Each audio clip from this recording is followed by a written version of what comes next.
Jadi sebetulnya ini saya itu ingin silaturahim dengan teman-teman semua itu sejak bulan awal Desember, ya itu maksimal itu. Tapi qadarullah saya sempat sakit ya. Jadi sakitnya itu aneh gitu kan. Maksudnya hanya kena tenggorokan saya aja.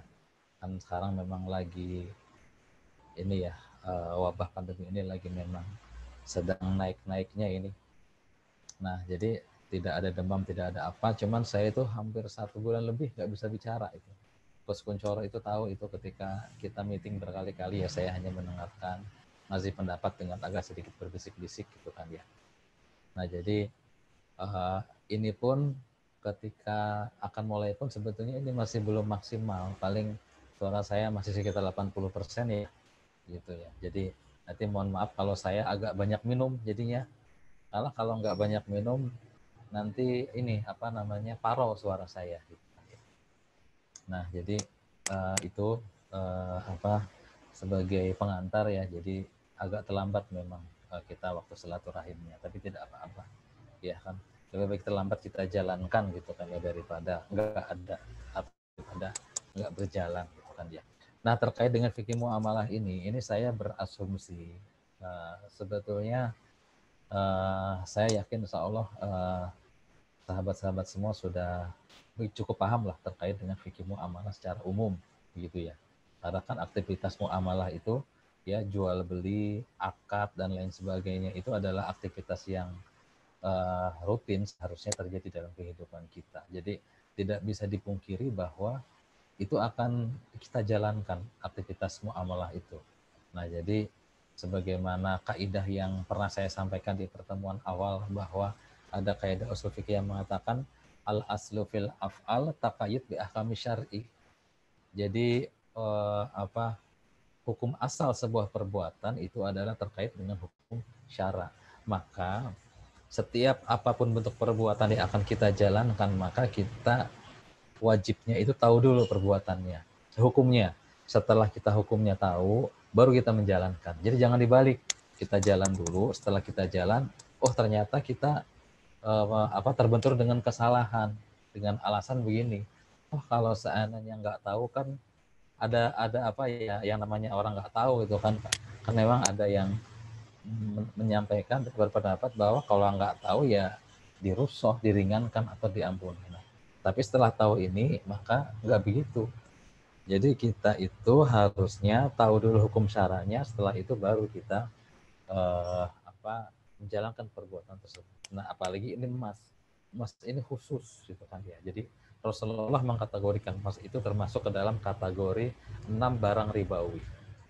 Nanti saya akan kupas secara detail karena ini kan ilmu hal ya. Ilmu hal itu ilmu yang harus kita ketahui karena terkait dengan perbuatan kita sekarang. Kita kan jualan emas gitu ya. Nah, kita harus tahu sebetulnya bagaimana gitu kan ya tentang fikih jualan emas itu seperti apa. Jangan sampai begini. Kita jualan, kita berharap dapat pahala, ternyata yang ada adalah dapat dosa. Karena apa? Tidak memahami tentang fikih terkait dengan jual beli barang ribawi. Nah ini cukup panjang slide-nya ya, ya tidak apa-apa. Jadi mohon teman-teman bersabar menyimak gitu ya. Nanti kalau seandainya memang tidak cukup malam ini, nanti kita masih ada waktu banyak kita sambung. Jadi rencananya rutin kita akan rutinkan setiap Jumat malam untuk sama-sama mengkaji ya. Nah jadi saya juga membuka bila mana di sini ada yang mempunyai pendapat lebih kuat atau secara keilmuan lebih luas, gak apa-apa silakan. Kita sama-sama belajar ya, sama-sama belajar. Di atas langit ada langit gitu kan. Pasti ada yang lebih fakih daripada saya. Kita terbuka saja. Ya, baik ya. Saya sudah coba beberapa komunikasi ya dengan beberapa cabang, terus kemudian juga di pusat gitu kan. Enaknya apa sih yang mesti kita sampaikan dulu gitu kan? Apa yang kita kaji dulu? Ya ternyata memang yang awalnya itu saya ingin memberikan basic akidah secara mendalam supaya kuat ketika teman-teman malah. Nah, tetapi karena ini sudah terkait dengan ilmu hal, perbuatannya harus dilandasi pemahaman hukum syara. Nah, maka akhirnya kita memutuskan bahwa yang pertama itu adalah kita akan membahas terkait semua aspek muamalah yang berhubungan dengan salam gol, berhubungan dengan emas. Nah, yang sering menjadi pertanyaan ke saya masuk baik di grup maupun Japri adalah terkait bagaimana jual beli emas secara tidak tunai. Nah, inilah yang nanti akan saya bahas. Nah, lantas kalau misalnya nanti kesimpulannya tidak tunai, apa kira-kira solusinya dalam Islam? Nah, nanti kita kupas sampai tuntas tentang jual beli emas secara tidak tunai ini, baru kita melangkah kepada yang lain. Misalkan di antara salah satu solusi yang saya sarankan adalah dengan jual beli salam dengan menggunakan akad salam. Nah, akad salam seperti apa? Panjang akad salam. Nanti akan dijelaskan secara detail. Terus kemudian nanti di sini ada yang namanya sistem lisensi. Nah, ada juga masuk pertanyaan ke saya, apakah lisensi ini tidak masuk dalam kategori ini al-uqud al-murakabah. Jadi multi akad. Karena Rasulullah itu melarang multi akad itu nggak boleh. Adanya dua akad dalam satu transaksi itu nggak boleh. Misalkan begini contoh gampangnya, kita jual beli rumah, kata yang punya rumah begini, Anda boleh beli rumah saya, tapi asal Anda menikahi anak saya. Nah, itu ada dua akad. Transaksinya satu, jual beli rumah, tapi akadnya adalah akad membeli rumah dan akad pernikahan. Nah, itu nggak boleh kata Rasulullah. Ya. Atau al-uqud al-muraqabah ini ada juga mengistilahkan seperti akad bersyarat. Nah, di kita kan begitu kan. Kalau mau beli emas atau kalau mau menjadi mitra, maka harus beli lisensi. Jadi kok beli lisensi dulu, kemudian baru bisa beli emas. Jadi ada dua akad. Nah, padahal itu enggak dua akad, itu akad terpisah. Karena kalau misalkan ada orang cuman akadnya beli doang, ya beli aja, dia nggak menjadi mitra. Jadi menjadi mitra itu adalah akad yang lain menggunakan akad ijaroh, sedangkan untuk beli emas adalah menggunakan al-bai, akad jual beli. Nah, begitu ya. Nah, baik. Saya akan share saja terkait dengan slide-nya. Jadi biar teman-teman bisa menyimak bareng-bareng ya terkait dengan materi yang akan saya sampaikan. Ya, baik. Saya akan share ini slide-nya.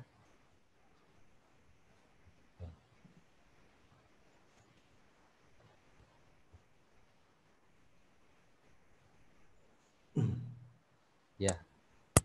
Mas Kuncoro sudah ini ya, slide-nya udah muncul ya slide-nya ya? Ya, sudah muncul, Tat. Aman. Oke.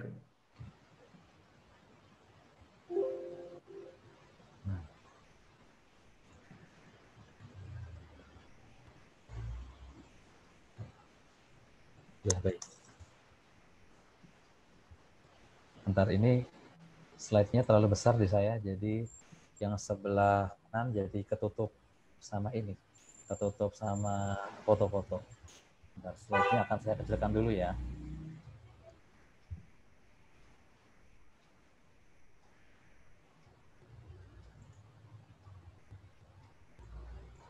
Oke, nah jadi ini dari awal dulu ya, saya akan menjelaskan tentang masalah jual beli. Jadi bahwa jual beli adalah salah satu akad muamalah yang diperbolehkan dalam Islam, ya. Jadi hukum jual beli itu awalnya mubah, gitu kan. Asalkan apa? Dalam menjual beli itu sesuai dengan kaidah syariat dan rukun jual beli yang sudah ditentukan. Nah, jadi hukum mubah, hukum boleh dalam Islam itu terkait dengan jual beli itu sesuai dengan kaidah syariah dan sesuai dengan rukun jual beli yang ditentukan. Nah, jual beli itu dilakukan oleh manusia dalam rangka apa? Memenuhi kebutuhan mereka. Oleh karena itu, aktivitas jual beli akan senantiasa pasti ada dalam setiap kehidupan manusia. Nah, jadi ini dasar jual beli hukumnya boleh, apapun akan tetapi sesuai dengan kaidah syariat dan rukun jual. Nah, sekarang kita bicara emas. Nah, praktek jual beli emas itu sudah ada sejak zaman Rasulullah SAW. Zaman dulu sudah ada. Nah, karena dulunya emas itu merupakan salah satu barang atau sil'ah, ya, dalam istilah bahasa Arab itu sil'ah itu barang komoditi biasa yang bisa diperjualbelikan dan itu banyak diminati oleh manusia sampai sekarang.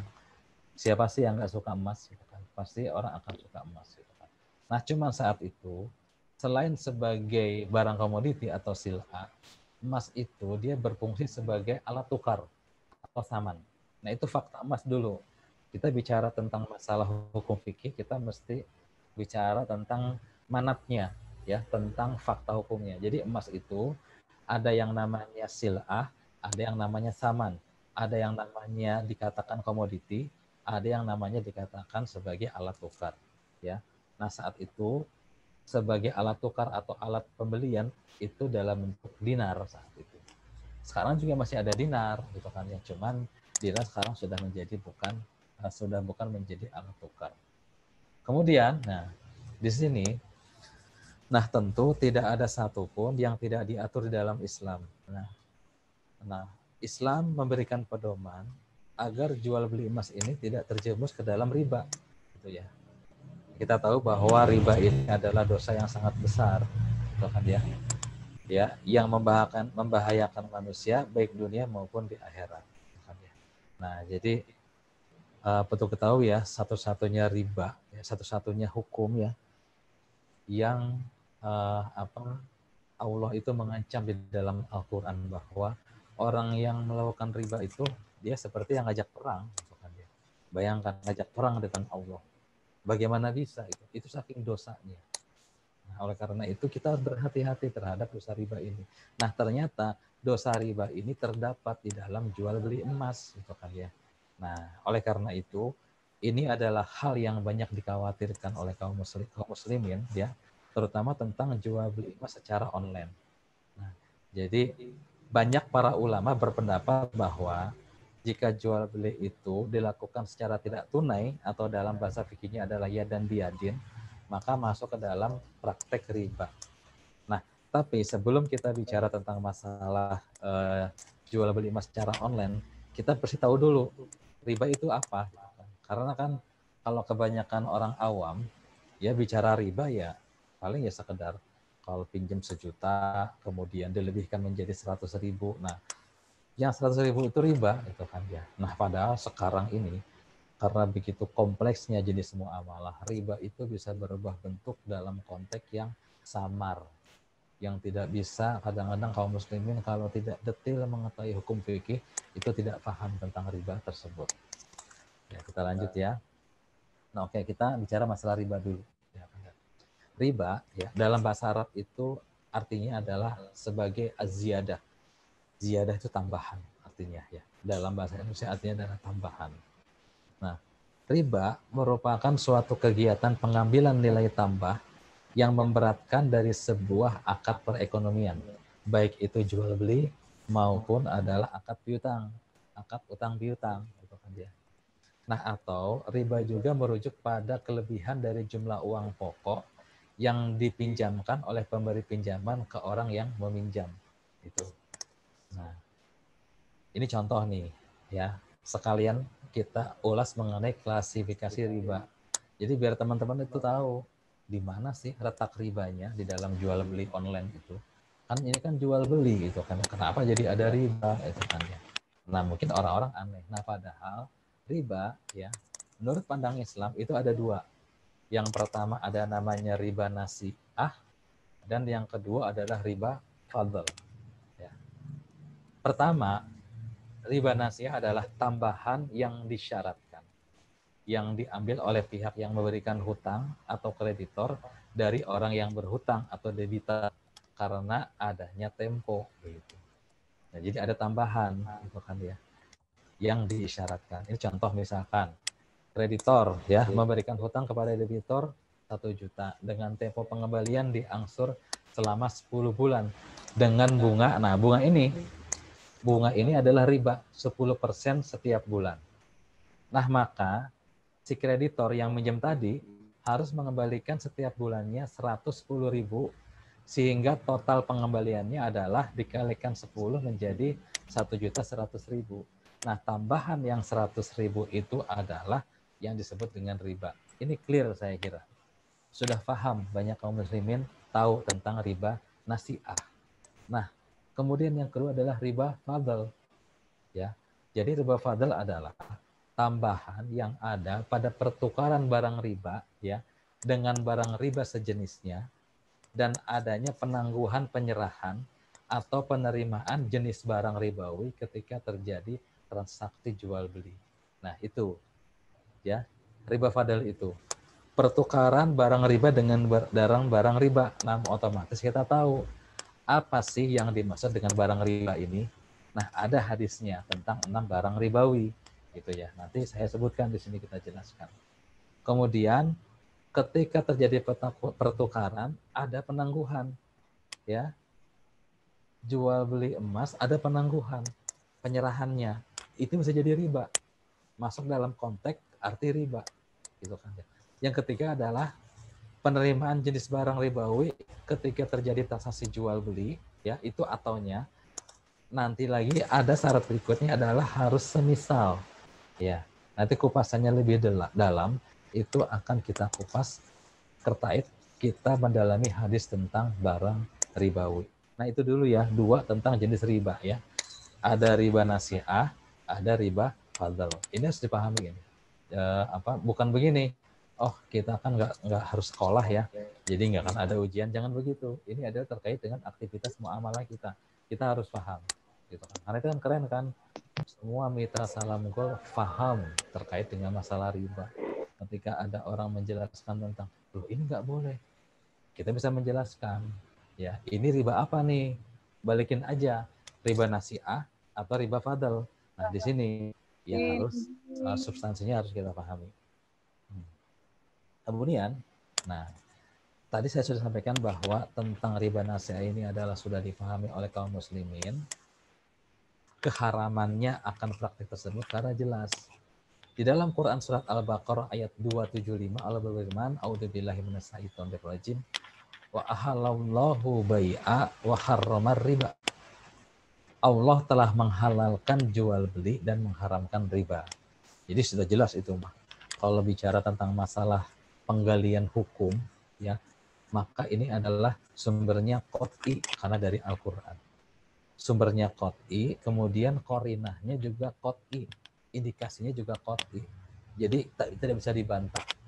Karena nanti ada ayat-ayat yang memang secara penunjukannya memang secara bunyi ayatnya jelas, tetapi nanti korinahnya tidak jelas. Nah, nanti bicara masalah tentang proses pengistimbatan hukum ya, mudah-mudahan nanti kalau teman-teman ingin mengkaji hukum fikih secara lebih dalam, bisa nanti next kita gali tentang proses pengistimbatan hukum. Karena begini, kalau yang saya pahami begitu ya, kenapa ketika zaman Rasulullah SAW, zaman sahabat, zaman tabi'in, zaman tabi'ut tabi'in, begitu banyak para ulama-ulama yang paham tentang ilmuwan Islam. Mereka paham bahwa idealnya itu setiap muslim itu harus bisa menjadi seorang mujtahid, ya, menjadi orang yang bisa menggali hukum, gitu kan ya. Nah, cuman memang kalau melihat dari kondisi sekarang, karena memang tidak sekondisif dulu, maka memang akhirnya jadi sulit menjadi seorang mujtahid. Tapi bukan tidak mungkin. Baik, kita lanjut ya.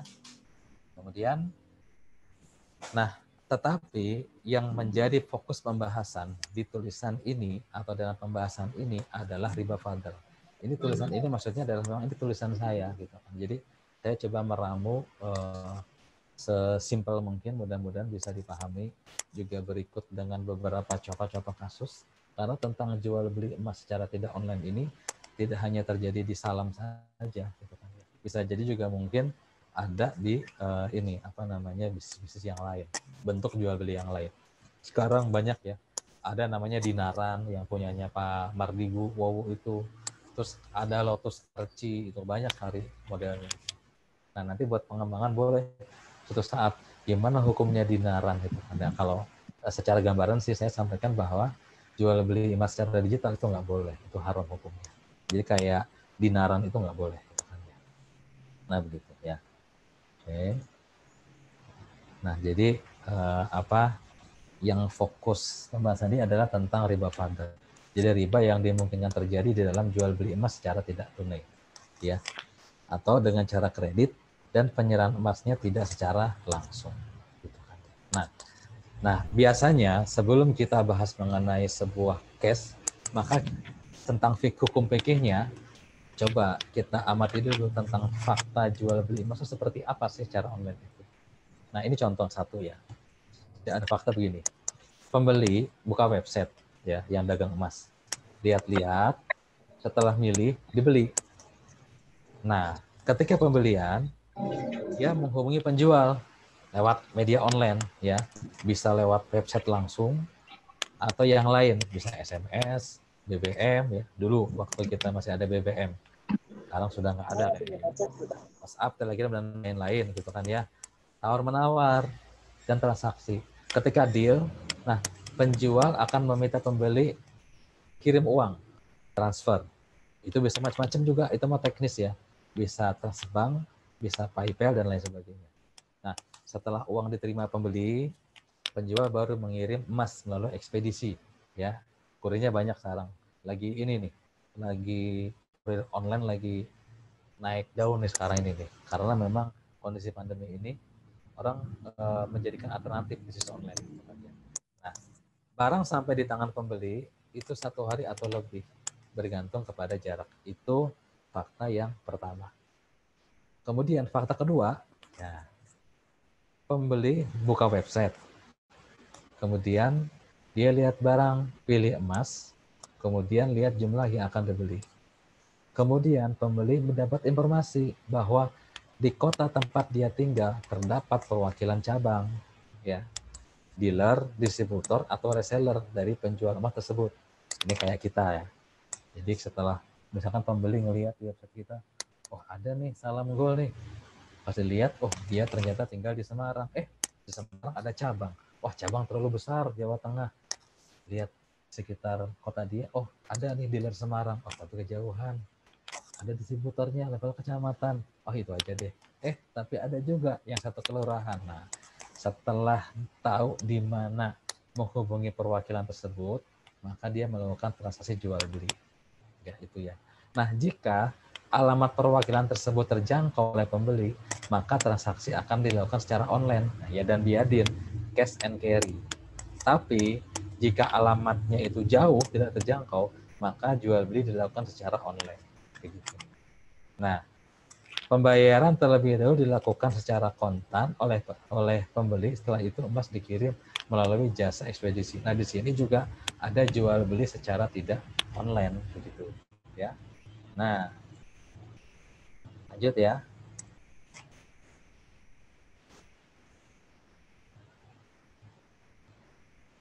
Oke. Mari kita ulas ya. Dari dua fakta tersebut di atas, ada beberapa kesimpulan. Yang pertama, pembeli membeli emas dengan uang, ya kan? Karena kalau zaman sekarang bukan semacam kayak ini, apa namanya, barter. Jadi memang emas itu dibeli dengan uang. Yang kedua, ada pembayaran yang dilakukan secara kontan. Jadi nggak kredit. Dari dua jenis jual beli itu semuanya kontan, nggak ada yang kredit. Kemudian yang ketiga, emas langsung diterima oleh pembeli jika alamat perwakilan terjangkau. Nah, emas tidak langsung diterima oleh pembeli jika alamat perwakilan tidak terjangkau. Padahal pembeli telah melakukan pembayaran secara kontan. Nah, ini 4 poin fakta yang terjadi di jual beli yang di atas, gitu kan ya. Nah, karena bicara masalah fikih, kita harus tahu faktanya dulu. Dalam istilah fikih itu al-waqi. Kalau kita tidak tahu faktanya, nggak bisa seorang ulama itu menghukumi, ya. Seorang ulama tidak akan tahu hukumnya bayi tabung kalau dia nggak tahu fakta bayi tabung. Nah, maka dia harus tanya dulu ke dokter. Nah, saya juga sama. Ya, begitu saya diminta menjadi Dewan Syariah, saya jadi banyak menggali, saya banyak ngobrol gitu ya dengan Mas Tony, dengan Coach Kuncoro, dengan Pak Joni, dengan teman-teman dealer gitu kan ya. Gimana sih faktanya gitu kan ya. Nah, setelah tahu faktanya baru bisa disimpulkan tentang jual beli tersebut. Nah, kita masuk ke pembahasan hukum jual beli emas secara tidak tunai. Saya minum dulu ya. Sudah serak suara saya.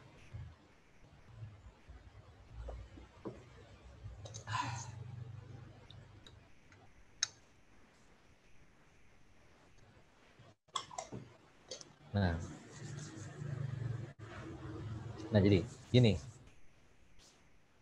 sebelum kita bahas tentang masalah jual beli emas secara tidak tunai, secara online ya, kita akan bahas terlebih dahulu mengenai jual beli emas secara tidak tunai atau kredit. Kenapa? Karena dari pembahasan tersebut, kita akan dapat menarik kesimpulan bahwa jika ada kaidah hukum yang memperbolehkan jual beli emas secara tidak tunai, maka secara otomatis kaidah tentang hukum jual beli barang riba itu berubah statusnya menjadi jual beli barang komoditi biasa atau sil'ah, yaitu boleh secara tidak tunai dan boleh ada penangguhan dalam penyerahannya begitu. Jadi gini, kalau online yang tadi kita bahas di atas itu kan tidak kredit nih, itu adalah tunai, cuman masalahnya penyerahan barangnya ada penangguhan. Nah, sedangkan dalam konteks transaksi barang ribawi itu tidak boleh ada penangguhan. Nah, tetapi kadang kita cek dulu gitu kan dia, sebetulnya emas ini boleh nggak sih dijual secara tunai dan kredit? Ini begini ya, saya membahas ini, saya membahas seluas mungkin pendapat para ulama, gitu kan ya. Ulama yang membolehkan, ulama yang tidak membolehkan, itu saya kupas di sini.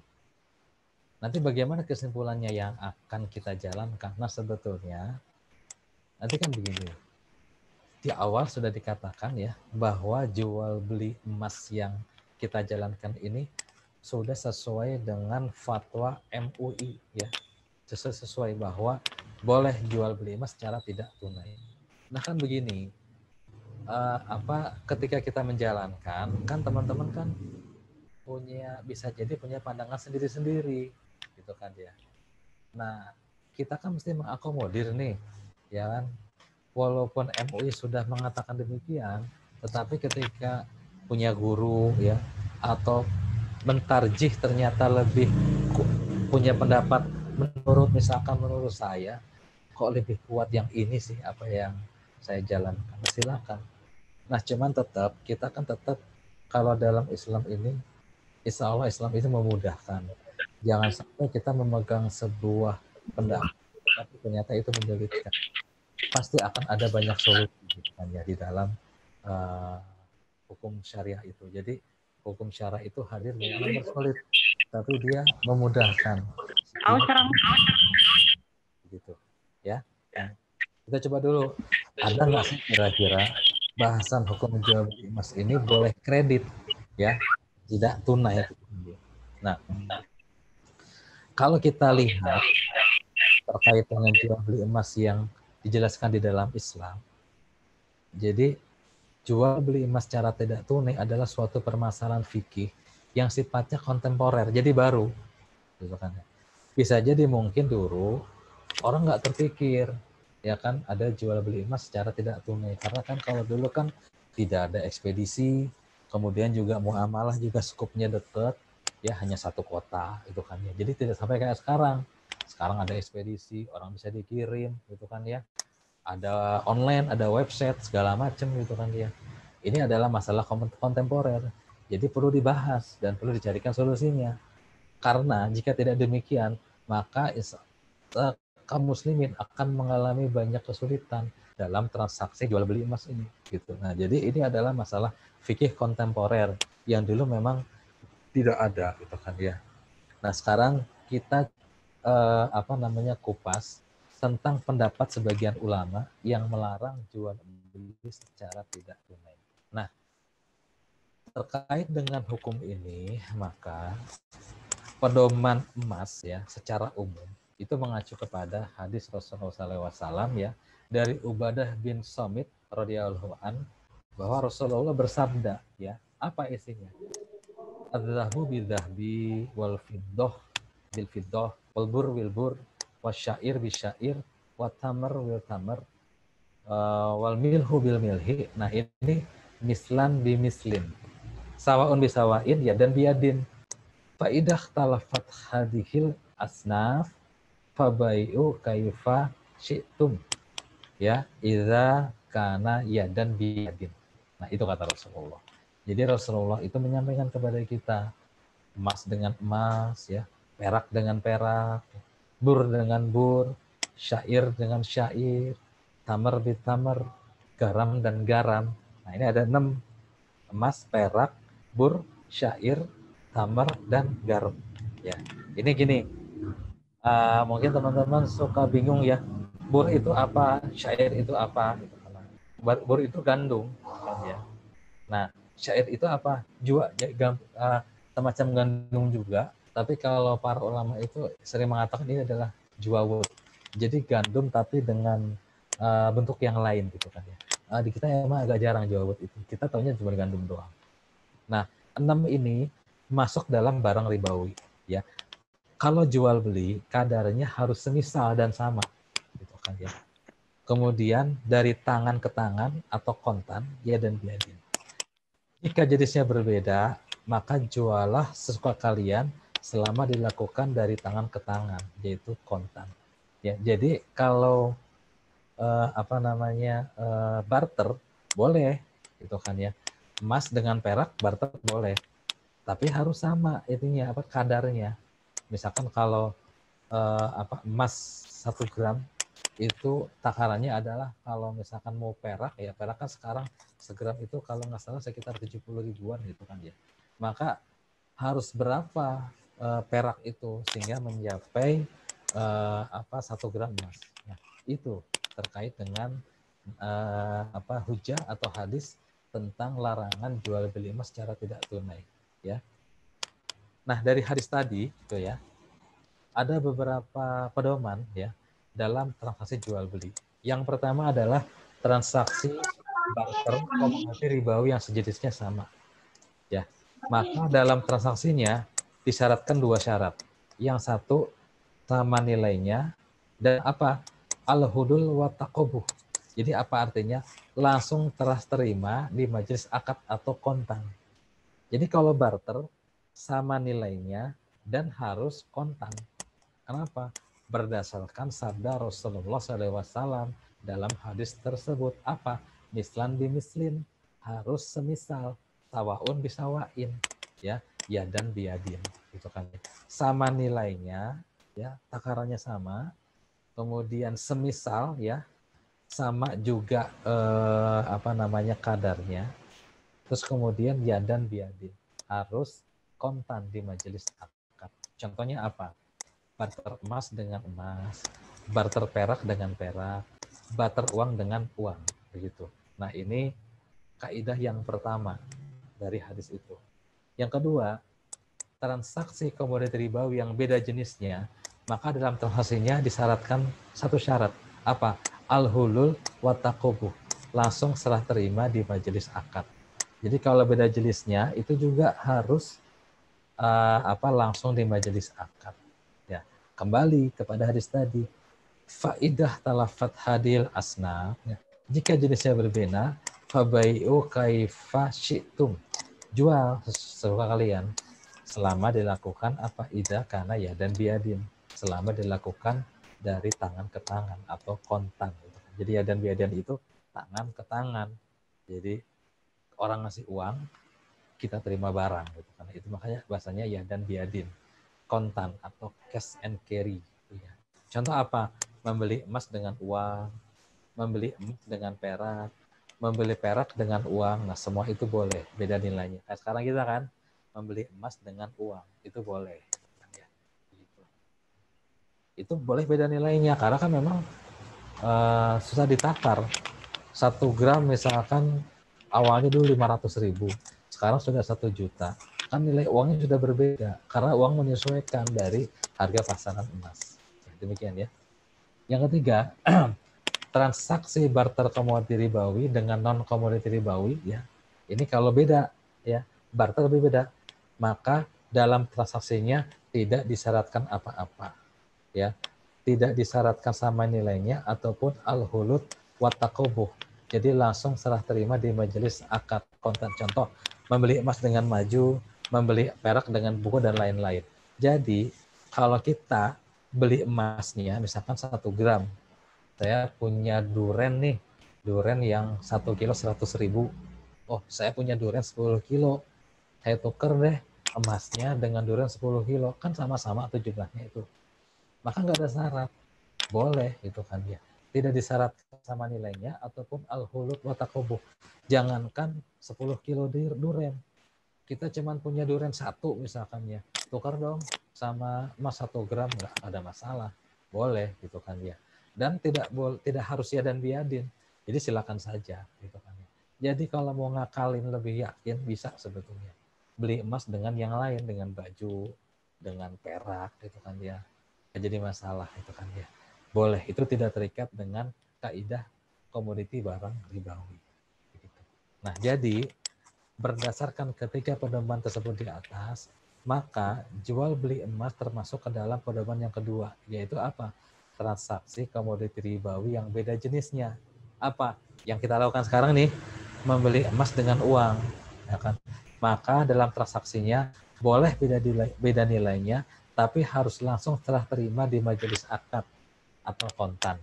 Ini kalau pendapat yang mengharamkan tentang jual beli online. Jadi nggak boleh, harus ya dan biadin. Gitu. Karena kita objektif ya, kita kupas dulu yang tidak membolehkan. Ya. Kemudian jadi kesimpulan berdasarkan pedoman tersebut di atas adalah 1.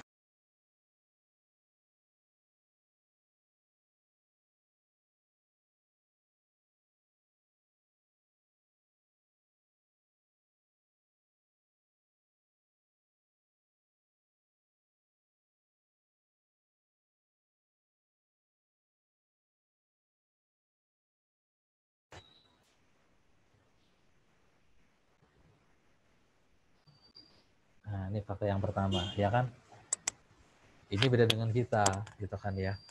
Dia lihat di web, setelah dapat langsung dia transfer ke web itulah yang ngirim. Jadi tidak ada cabang. Maka yang seperti ini tidak boleh ya secara pendapat tadi yang kaidah yang kedua. Nah, sekarang yang kedua terkait ini mah kan kita nggak usah balik lagi ke sini ya. Saya akan buka kesimpulan yang kedua terkait pendapat ini. Ini adalah terkait dengan apa yang kita lakukan.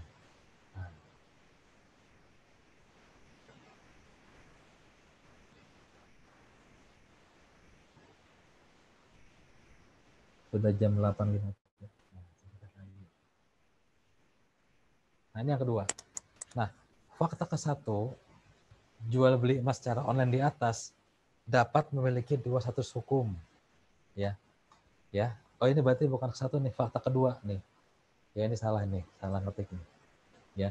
Jika alamat perwakilan terjangkau oleh pembeli, ya, cabangnya ada, dealernya ada, emas langsung diterima, maka status transaksinya adalah boleh, mubah. Tetapi jika alamat perwakilan tidak terjangkau oleh pembeli dan emas tidak langsung diterima, maka statusnya adalah haram. Nah, yang kedua pun yang kita lakukan, kalau misalkan mitranya tidak didapatkan, itu bisa menjadi haram. Itu kata pendapat yang mengharamkan, begitu, ya. Nah, kemudian ya, coba kita kupas secara mendetil ya tentang hujah, dalil atau landasan ulama yang melarang atau mengharamkan praktek jual beli emas secara kredit. Dasarnya adalah keumuman hadis ya. Ya, tentang umuman nazar, pandangan umum tentang riba. Apa yang diantaranya menegaskan janganlah engkau menjual emas dengan emas dan perak dengan perak kecuali tunai. Harus tunai. Nah, para ulama yang berpendapat membeli emas secara online adalah haram atau dilarang adalah apa? Ternyata pendapat mayoritas fuqaha baik dari kalangan mazhab Hanafi, Maliki, Syafi'i maupun Hambali. Itu. Jadi empat imam mazhab ya, imam besar itu mengatakan nggak boleh ya tentang online itu, harus tunai. Gitu. Nah, saya juga sempat gelisah ya Allah gimana ini ya. Tapi saya yakin nggak akan mungkin Islam itu menyulitkan. Nanti ada beberapa solusi gitu kan. Nah, karena sebetulnya saya secara pribadi setelah saya kupas, saya sebetulnya lebih kuat kepada pendapat yang ini gitu kan ya. Gitu. Nah, mereka menyatakan bahwa emas dan perak adalah saman atau alat tukar yang tidak boleh diperjualbelikan secara kredit maupun tangguh karena itu adalah dapat menyebabkan terjadinya riba gitu. Nah, jadi berpendapat tentang emas dan perak adalah saman atau alat tukar, nggak boleh dijualbelikan secara kredit atau tangguh karena bisa terjadi riba. Kembali kepada apa? Riba fadl tadi, ya kan? Bukan riba nasiah ya, riba fadl. Riba yang terjadi di dalam transaksi jual beli barang ribawi. Nah, dalam hal ini syarat yang dinyatakan oleh Nabi SAW ada dua. Yang pertama, jika barter harus sama timbangannya. Yang kedua, cash atau kontan tidak boleh dicicil atau ditangguhkan penyerahannya. Artinya, jika sama timbangannya tetapi tidak kontan, maka di dalamnya terjadi riba. Ya. Jadi sama timbangannya, tapi nggak kontan. Jadi bayangkan, nggak kontan aja dikatakan ada riba di situ. Jadi riba itu bukan hanya kelebihan dari sisi hutang muamalah atau hutang dalam pinjam meminjam uang, tetapi tidak kontan itu bisa terjadi istilah riba, gitu kan ya. Nah, kita jadi paham riba itu bukan hanya tambahan dalam konteks tersebut, gitu ya. Nah, sekarang yang kedua, pendapat yang membolehkan jual beli emas secara tidak tunai, gitu kan. Maka secara prinsip ya, hukum syariat diturunkan ke dunia oleh Allah itu berikan kemudahan, ya, tidak memberikan kesulitan. Nah, oleh karena itu, ketika kita menemukan nih ada hukum syara yang seolah-olah menyulitkan, nah akhirnya apa? Inilah tugas para ulama menggali hukum tersebut. Apa? Agar ada solusi dalam masalah tersebut.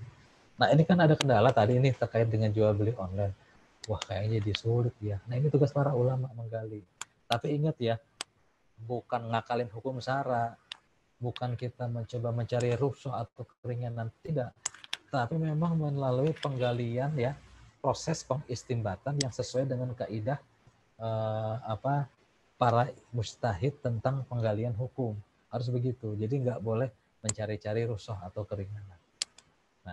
Nah, oleh karena itu maka penggalian hukum itu harus sesuai dengan apa?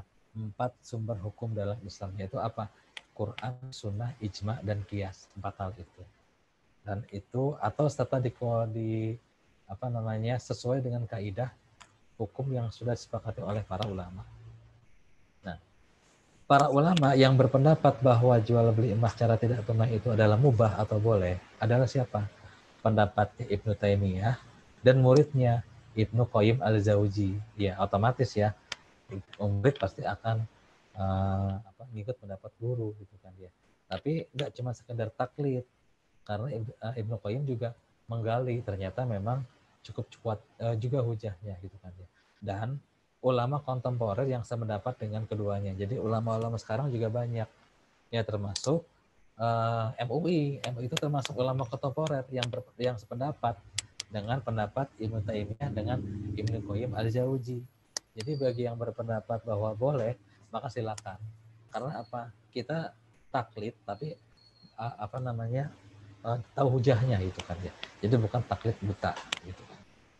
Nah, disimpulkan adalah para ulama yang menyatakan kebolehan transaksi jual beli emas dengan kredit, dalilnya adalah ini atau argumentasinya.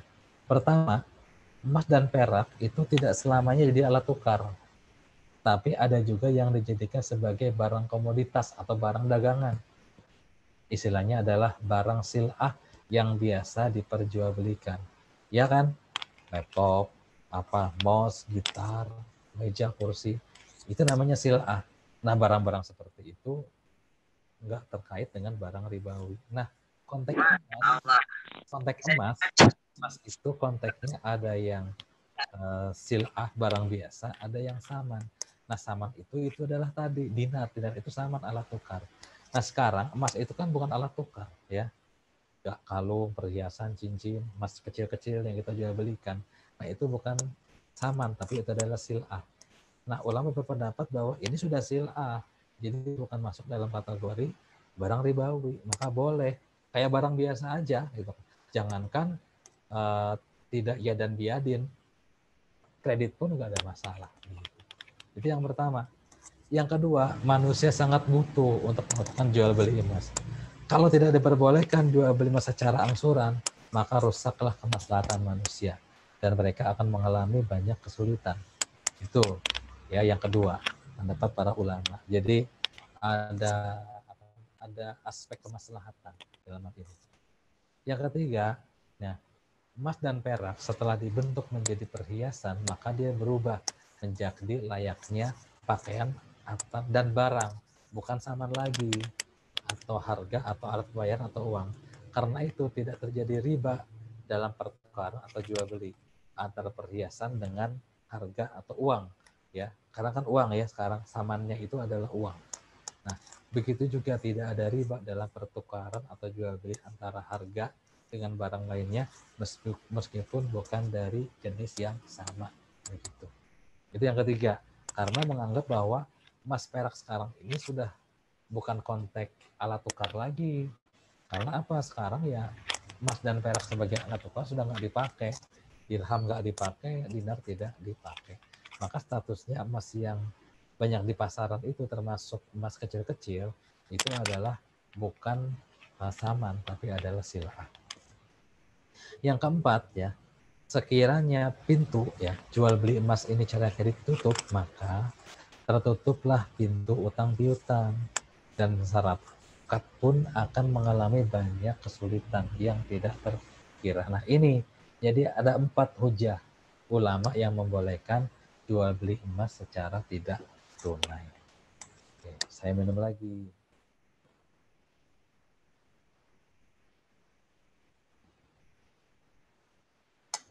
Sekarang sudah jam 9:02. Insya Allah ini kurang lebih sekitar 10 menit lagi selesai. Jadi pas dengan tadi dimulai ya. Dan Kuncoro. Ya. Kemudian kesimpulan pembahasan ya dalam hal ini. Jadi kalau kita melihat faktor uraian di atas. Jadi faktor utama yang membedakan di antara para ulama tentang hukum jual beli emas secara tidak tunai ini adalah perbedaannya dalam menentukan manat apa fakta hukum tentang emas itu sendiri.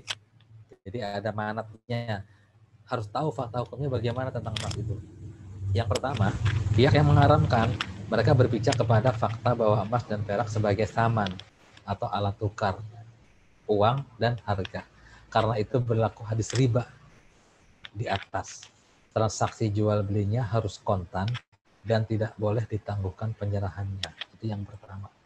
Yang kedua, pihak yang membolehkan mereka berpijak kepada fakta bahwa emas dan perak tidak selamanya menjadi alat tukar atau saman.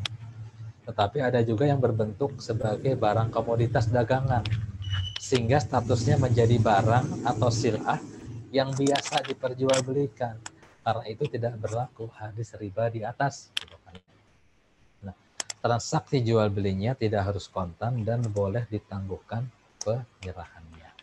Itu yang kedua. Yang ketiga, nah masalahnya kedua fakta ini memang ada ya. Ada emas dan perak sebagai saman. Ya, dinar masih ada, dirham masih ada. Ya, yaitu dinar dan dirham. Dan ada juga emas dan perak yang berbentuk sebagai apa? Barang komoditas biasa atau barang dagangan apa? Kalung, cincin, emas batangan, koin emas kecil-kecil dan lain sebagainya. Oleh karena itu, saat ini perbedaan di antara keduanya sangat jelas. Apalagi sekarang mata uang yang digunakan bukan lagi emas dan perak. Sekarang emas sudah banyak menjadi komoditas atau dagangan yang statusnya menjadi barang sil'ah yang biasa diperjualbelikan. 4. Nah, kesimpulan boleh dan tidaknya jual beli secara tidak tunai harus didasarkan pada fakta jual belinya. Jika jual beli emas dan perak tersebut dilakukan dengan barter, ya, misalnya emas dengan emas atau perak dengan perak, maka berlaku hadis riba di atas, gitu ya. Jadi kalau barter harus apa namanya, semisal emas dengan perak, ya. Kemudian harus sama timbangannya dan kontan. Begitu juga jika terjadi jual beli antara emas dengan perak secara barter, maka harus kontan dan boleh dengan timbangan yang berbeda. Beda nggak apa-apa, ya kan? Emasnya 1 gram, kemudian peraknya 10 gram, beda nggak jadi masalah. Karena emang nilainya berbeda, gitu kan ya. Tapi tetap harus kontan dan boleh dengan timbangan yang berbeda. Dengan kata lain, dalam kasus sarof atau jual beli mata uang, dalam hal ini tidak boleh kredit. Kan ada nih, sekarang jual beli mata uang, itu nggak boleh kredit. Kita beli apa sekarang nih, beli dinar, itu nggak boleh kredit.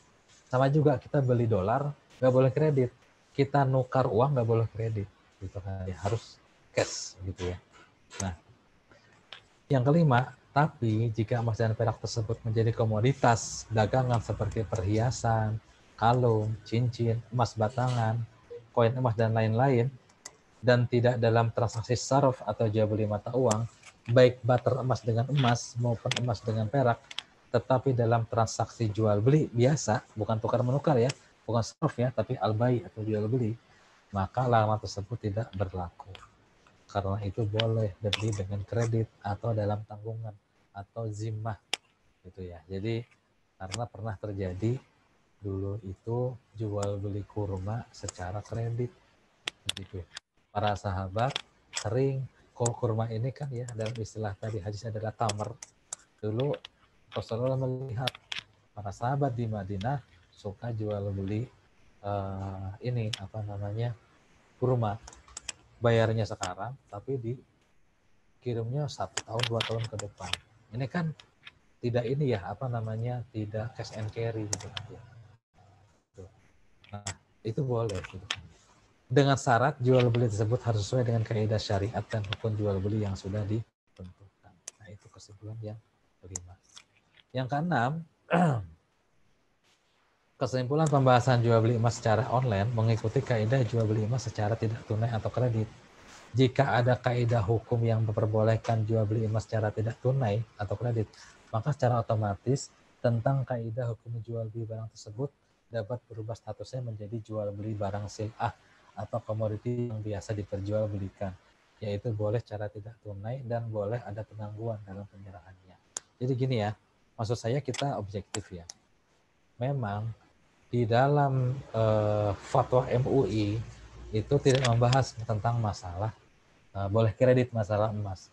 Cuman kalau digali tentang berubahnya status emas ini, yang tadinya adalah dia taman atau alat tukar, kemudian dia menjadi sil'ah, menjadi barang biasa, maka barang biasa ya statusnya sama, boleh dikreditkan. Maka kalau orang yang berpendapat bahwa emas ini adalah sil'ah, barang biasa, ya, bukan dinar ya.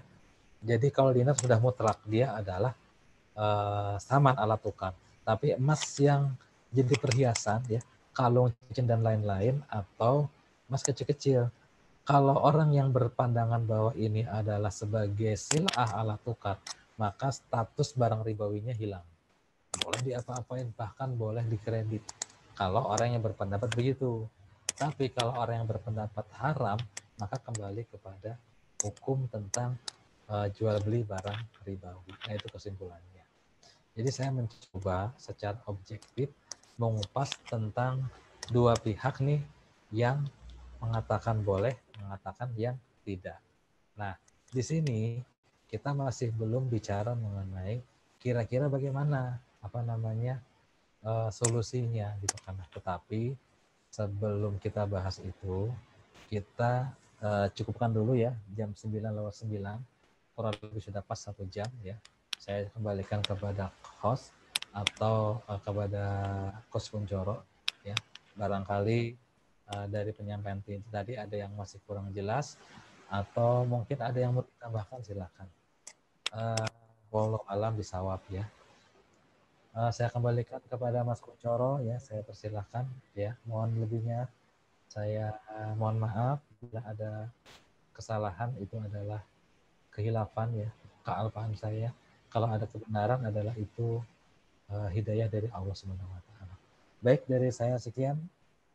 Saya tutup bila topik hidayah. Wassalamualaikum warahmatullahi wabarakatuh. Assalamualaikum warahmatullahi wabarakatuh. Satu. Oke, terima kasih Ustaz Devi. Materi yang luar biasa ya. Jadi langsung saja teman-teman, jika ada pertanyaan boleh langsung via chat saja biar lebih kondusif. Karena kalau raise hand nanti akan sangat banyak pasti. Silakan. Atau nanti Ustadz Devi sambil menjawab pertanyaan yang sudah masuk dulu, yang kemarin sudah masuk melalui Bu Mai. Oh ya. Boleh sambil dijawab satu persatu. Ya. Ya, baik. Ya, ini kalau saya perhatikan chat ya, chat di atas Nah, ini kalau Yang yang lain, yang kemarin sudah masuk ada nggak, Tat? Yang dari Bumai? oh gini. Kalau dari Bumai, jadi sebetulnya gini, kalau Bumai itu beliau kan memfasilitasi, jadi nggak ada masalah. Ada masalah ya. Mau Baik. online, mau offline, ya jual belinya, mau cash and carry, mau online nggak ada masalah, karena semuanya sudah teredukasi dengan baik dengan Bumai. Tetapi tadi Bunda Mei itu nitip ke saya ini aja, sebetulnya kaidah hukum syaranya bagaimana. Jadi begini, mereka itu berpendapat itu bukan mengikuti kebanyakan orang, tapi memang secara hukum syariatnya seperti apa, begitu Mas. Ini kan kayak tadi kan, ada dua pendapat nih yang menyatakan bahwa itu adalah yang satu boleh, yang satu tidak boleh. Nah sebetulnya bagaimana kaidahnya? Nah maka begini, kalau secara standar, tadi saya sudah ulas sedikit ya, bahwa begini, idealnya dari zaman Rasulullah SAW sampai kepada ulama mutaakhir ya, maka seorang muslim itu dia punya potensi menjadi seorang mujtahid. Dia punya kemampuan untuk menggali sebetulnya. Kenapa demikian? Itu kan kembali kepada kesungguhan dalam thalabul ilmi, begitu. Ya. Kenapa demikian? Karena apa? Hasanah berkembangnya keilmuan Islam itu karena hal tersebut. Ya. Tapi karena memang adanya distorsi kondisi ya. Mungkin kalau zaman dulu kan sangat kondusif kehidupan Islam gitu kan ya. Para ulama-ulama itu kita mau belajar banyak sekali, mahat-mahat, kampus-kampus Islami. Kalau sekarang kan susah gitu kan ya. Walaupun sekarang sudah mulai ya geliat keislaman sudah mulai muncul, akan tetapi kan kondisinya sekarang berat. Kenapa? Contoh gini yang mudah aja. Sekarang ini begitu mudah kita berbuat dosa atau maksiat. Itu sangat menghambat sekali dalam thalabul ilmi. Ya kan? Seorang laki-laki ketika belajar keluar rumah, begitu keluar aja sudah mohon maaf melihat aurat wanita. Imam Syafi'i saja begitu melihat betis perempuan secara nggak sengaja tersingkap karena angin, itu langsung rontok beberapa hafalan Qur'annya. Nah sekarang kita belajar, kemudian kita keluar rumah melihat dosa, itu otomatis itu akan berkurang, tuh kan, keilmuan kita, hafalan kita. Nah jadi memang nggak kondusif, tapi bukan berarti tidak bisa. Sekarang masih banyak kok para ulama-ulama yang luar biasa keilmuannya. Kayak siapa itu, kayak beberapa asatid ya, itu yang luar biasa itu kan. Nah jadi masih bisa. Nah maka begini, idealnya kalau kita nggak bisa menjadi seorang mustahid, maka kita menjadi muqallid. Muqallid itu adalah orang yang taklid kepada orang lain. Tapi muqallid itu ada dua, ada muqallid am, ada muqallid mutabi ya. Kalau muqallid am itu adalah orang yang taklid kepada orang lain tetapi nggak tahu hujahnya, taklid buta bahasanya. Nah ini nggak dianjurkan dalam Islam. Karena apa? Itu melemahkan kecerdasan kaum muslimin. Maka sebaiknya kita menjadi muqallid mutabi. Kita ikut kepada pendapat ulama, tapi kita paham hujah-hujahnya. Begitu. Karena apa? Dengan paham hujahnya itu kita semakin ada keyakinan. Sama di sini. Saya sudah sampaikan tentang yang membolehkan, yang tidak membolehkan. Kemudian tinggal kita mentarjih, kita menggali. Kalau saya secara pribadi, setelah saya gali lebih dalam, sebetulnya saya lebih condong kepada yang tidak bolehkan secara online. Nah, tetapi kan bukan berarti kemudian tidak ada solusi. Saya pernah sampaikan di Zoom yang sebelumnya, 2 minggu yang lalu ya, kalau tidak salah. Kita bisa menggunakan dengan dua cara, akad wakalah dan akad jual beli salam. Nah itu nanti saya akan detilkan karena perlu waktu panjang lagi. Bagaimana wakalah itu, bagaimana salam itu. Tapi intinya begini, sementara ini nih kami di pusat itu mencoba memfasilitasi dengan banyaknya cabang, dengan banyaknya dealer, banyaknya mitra, agar bisa dijangkau, kemudian bisa jual beli secara ya dan biadil, secara cash dan kredit. Kalaupun tidak bisa, maka gunakan dua itu, akad wakalah atau akad salam. Jadi akad salam tuh gini, ringkasnya gini akad salam itu ya, biar biar sudah bisa berjalan ya. Jadi misalkan begini, kita kan gini, akad salam itu akan ditangguhkan ya. Terhadap barang ribawi, Rasulullah pernah melihat para sahabat melakukan jual beli salam terhadap barang ribawi. Ya, di grup dealer saya pernah sampaikan bahwa ada hadis ya yang menyatakan begini, Rasulullah melihat kebiasaan penduduk Madinah ya kaum muslimin Madinah itu kalau beli kurma itu ditangguhkan, bayarnya sekarang, datang kurmanya itu 2 tahun kemudian. Nah sahabat bertanya, ya Rasulullah ini gimana? Gitu kan ya, boleh nggak seperti ini? Nah Rasulullah melihat boleh. Jadi boleh kita jual beli dengan akad salam terhadap barang ribawi. Cuma syaratnya apa? Harus dengan waktu yang ditentukan, itu yang pertama. Terus yang kedua adalah tidak boleh kredit, harus cash. Begitu. Jadi akad salam itu begini, saya pesen nih, jarak Semarang, Jakarta. Biasanya 2 hari, udah sepakati. Saya kirim uang, kemudian 2 hari nyampe ya. Nah permasalahan kemudian ternyata ada kendala di ekspedisi, nah itu sudah di luar teknis, yang penting di akad kita sudah menyepakati. Nah cuman nanti supaya detailnya, next insya Allah minggu depan saya akan ulas mengenai 2 hal, akad wakalah dengan akad salam, biar teman-teman lebih yakin. Itu Mas Kuncoro. Oke, siap, Tat. Ya. Oke, kita jawab pertanyaan dulu yang sudah masuk. Ini sudah ada beberapa pertanyaan. Kita jawab pertanyaan dulu yang berdekatan dengan jual beli ya. Yang sekiranya pertanyaan itu berdekatan jual beli atau pengiriman. Dan ini ada yang dari Melisa Febriani menanyakan, Ustadz, kalau misalkan kita kirim emasnya pakai ekspedisi nih, tapi ditulisnya aksesoris atau yang lain, bukan ditulis dengan emas, itu kan berbohong artinya. Itu hukumnya bagaimana? Nah, soalnya kalau bilang ke ekspedisi emas nggak mau terima, karena mungkin sepengalaman saya kan ada beberapa ekspedisi yang nggak mau menerima, karena kalau hilang itu hanya diganti 10 kalinya ongkir tersebut. Nah, itu bagaimana? Iya. Nah sekarang begini, itu kan misalkan gini, kita bilangnya aksesoris. Gini, memang terkait dalam kaidah berbohong ini ada beberapa kaidah yang berbohong itu dibolehkan, ada yang berbohong yang tidak dibolehkan. Bisa ambil contoh misalkan berbohongnya seorang suami kepada istri, itu boleh dalam konteks misalkan istri masak, ternyata masakannya itu nggak enak lah, terlalu asin. Nah boleh berbohong suami itu. Misalkan istrinya nanya, gimana Bi, masakannya enak gak? Oh enak gitu kan ya. Untuk menjaga hati istri boleh. Atau berbohong dalam konteks untuk menghilangkan madarat yang lebih besar. Bisa, misalkan dulu pernah ada kejadian begini, Rasulullah pernah berdiri sebuah tempat sedang berdiri. Kemudian ada seorang warga ya di Madinah. Dia itu saya lupa lagi apakah di Madinah atau di Mekah ya. Dia berlari-lari dengan ketakutan. Dia bilang, wahai Rasulullah, saya sedang dikejar orang. Kalau misalkan saya ditanya, bilang ya engkau nggak ngelihat siapa-siapa gitu kan. Nah Rasulullah kan bingung. Waduh, Rasulullah itu nggak pernah berbohong. Gimana caranya? Nah, ini diakalin sama Rasulullah. Jadi dari tempat berdiri posisi awal, Rasulullah bergeser sekitar beberapa meter. Setelah bergeser, benar tuh ada yang ngejar tuh. Wahai Rasulullah, kok lihat si Fulan nggak berdiri? Apa kata Rasulullah? Selama aku berdiri di sini, aku nggak melihat orang itu. Nah, Rasulullah nggak bohong kan? Karena benar kan?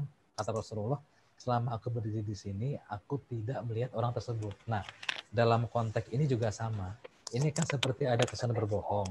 Tetapi jangan sampai berbohong. Kayak tadi, kalau memang adalah aksesoris, ya sampaikan. Bukan sampaikan. Memang faktanya kita kirim aksesoris di dalamnya. Gitu. Misalkan, apa nih, biasanya kalau misalkan dikirim pakai box gitu ya. Pakai box, terus kemudian ada emas di dalamnya.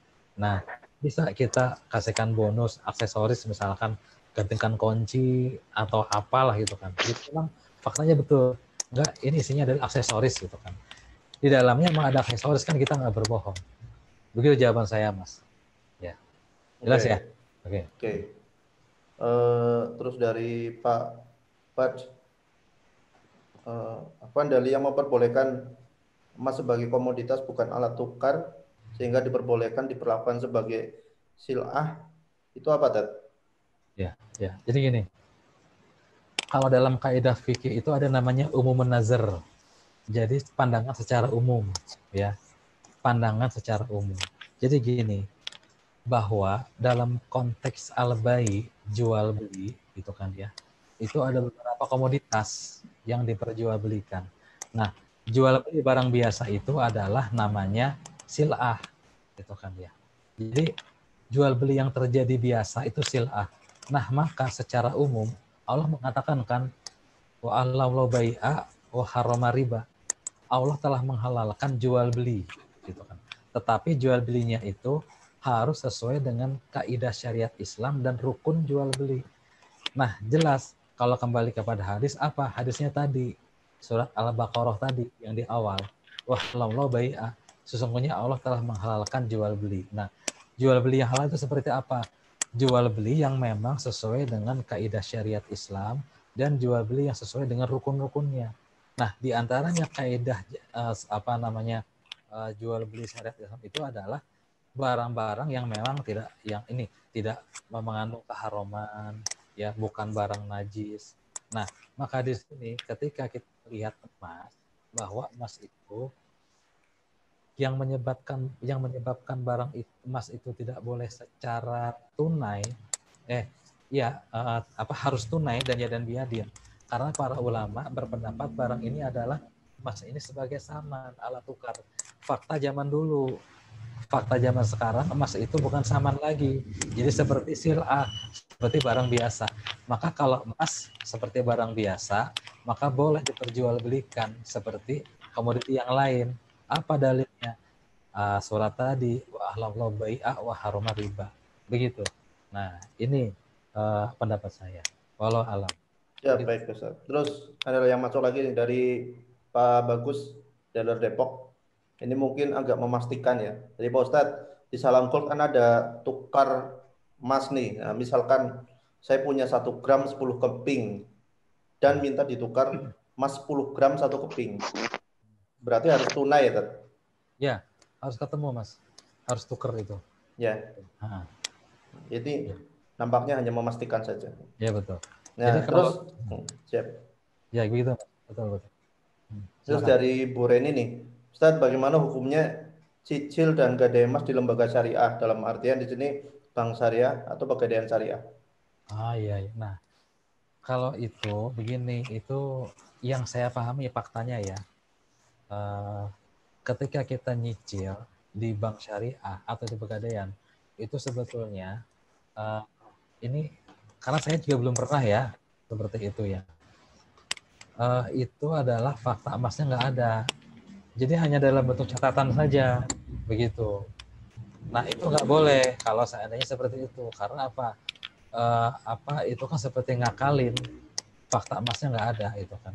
Kecuali begini nyicil itu, tapi itu juga belum nyicil kata saya. Misalnya gini, saya punya uang nih 1 juta itu kan ya, pengen nyicil 10 gram, kita serahkan uang 1 juta, kemudian kita dapat emas 1 gram. Kalau itu kan cash ya dan biadin.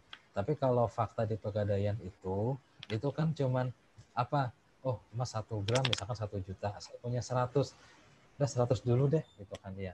Kemudian kita dapat perkiraan emas misalkan 0,1 gram misalkan begitu. Nah, kalau seperti itu nggak boleh perkiraan aja karena barangnya nggak ada. Kecuali gini, kita nabung. Kalau nabung nggak ada masalah. Saya belum dapat emasnya.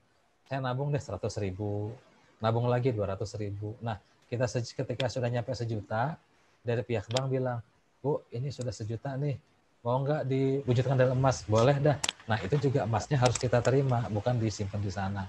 Kecuali begini, serahkan dulu kepada kita emasnya, kita terima, kita bilang gini, saya nitip deh, takutnya di saya emang hilang. Nggak boleh, nggak ada masalah.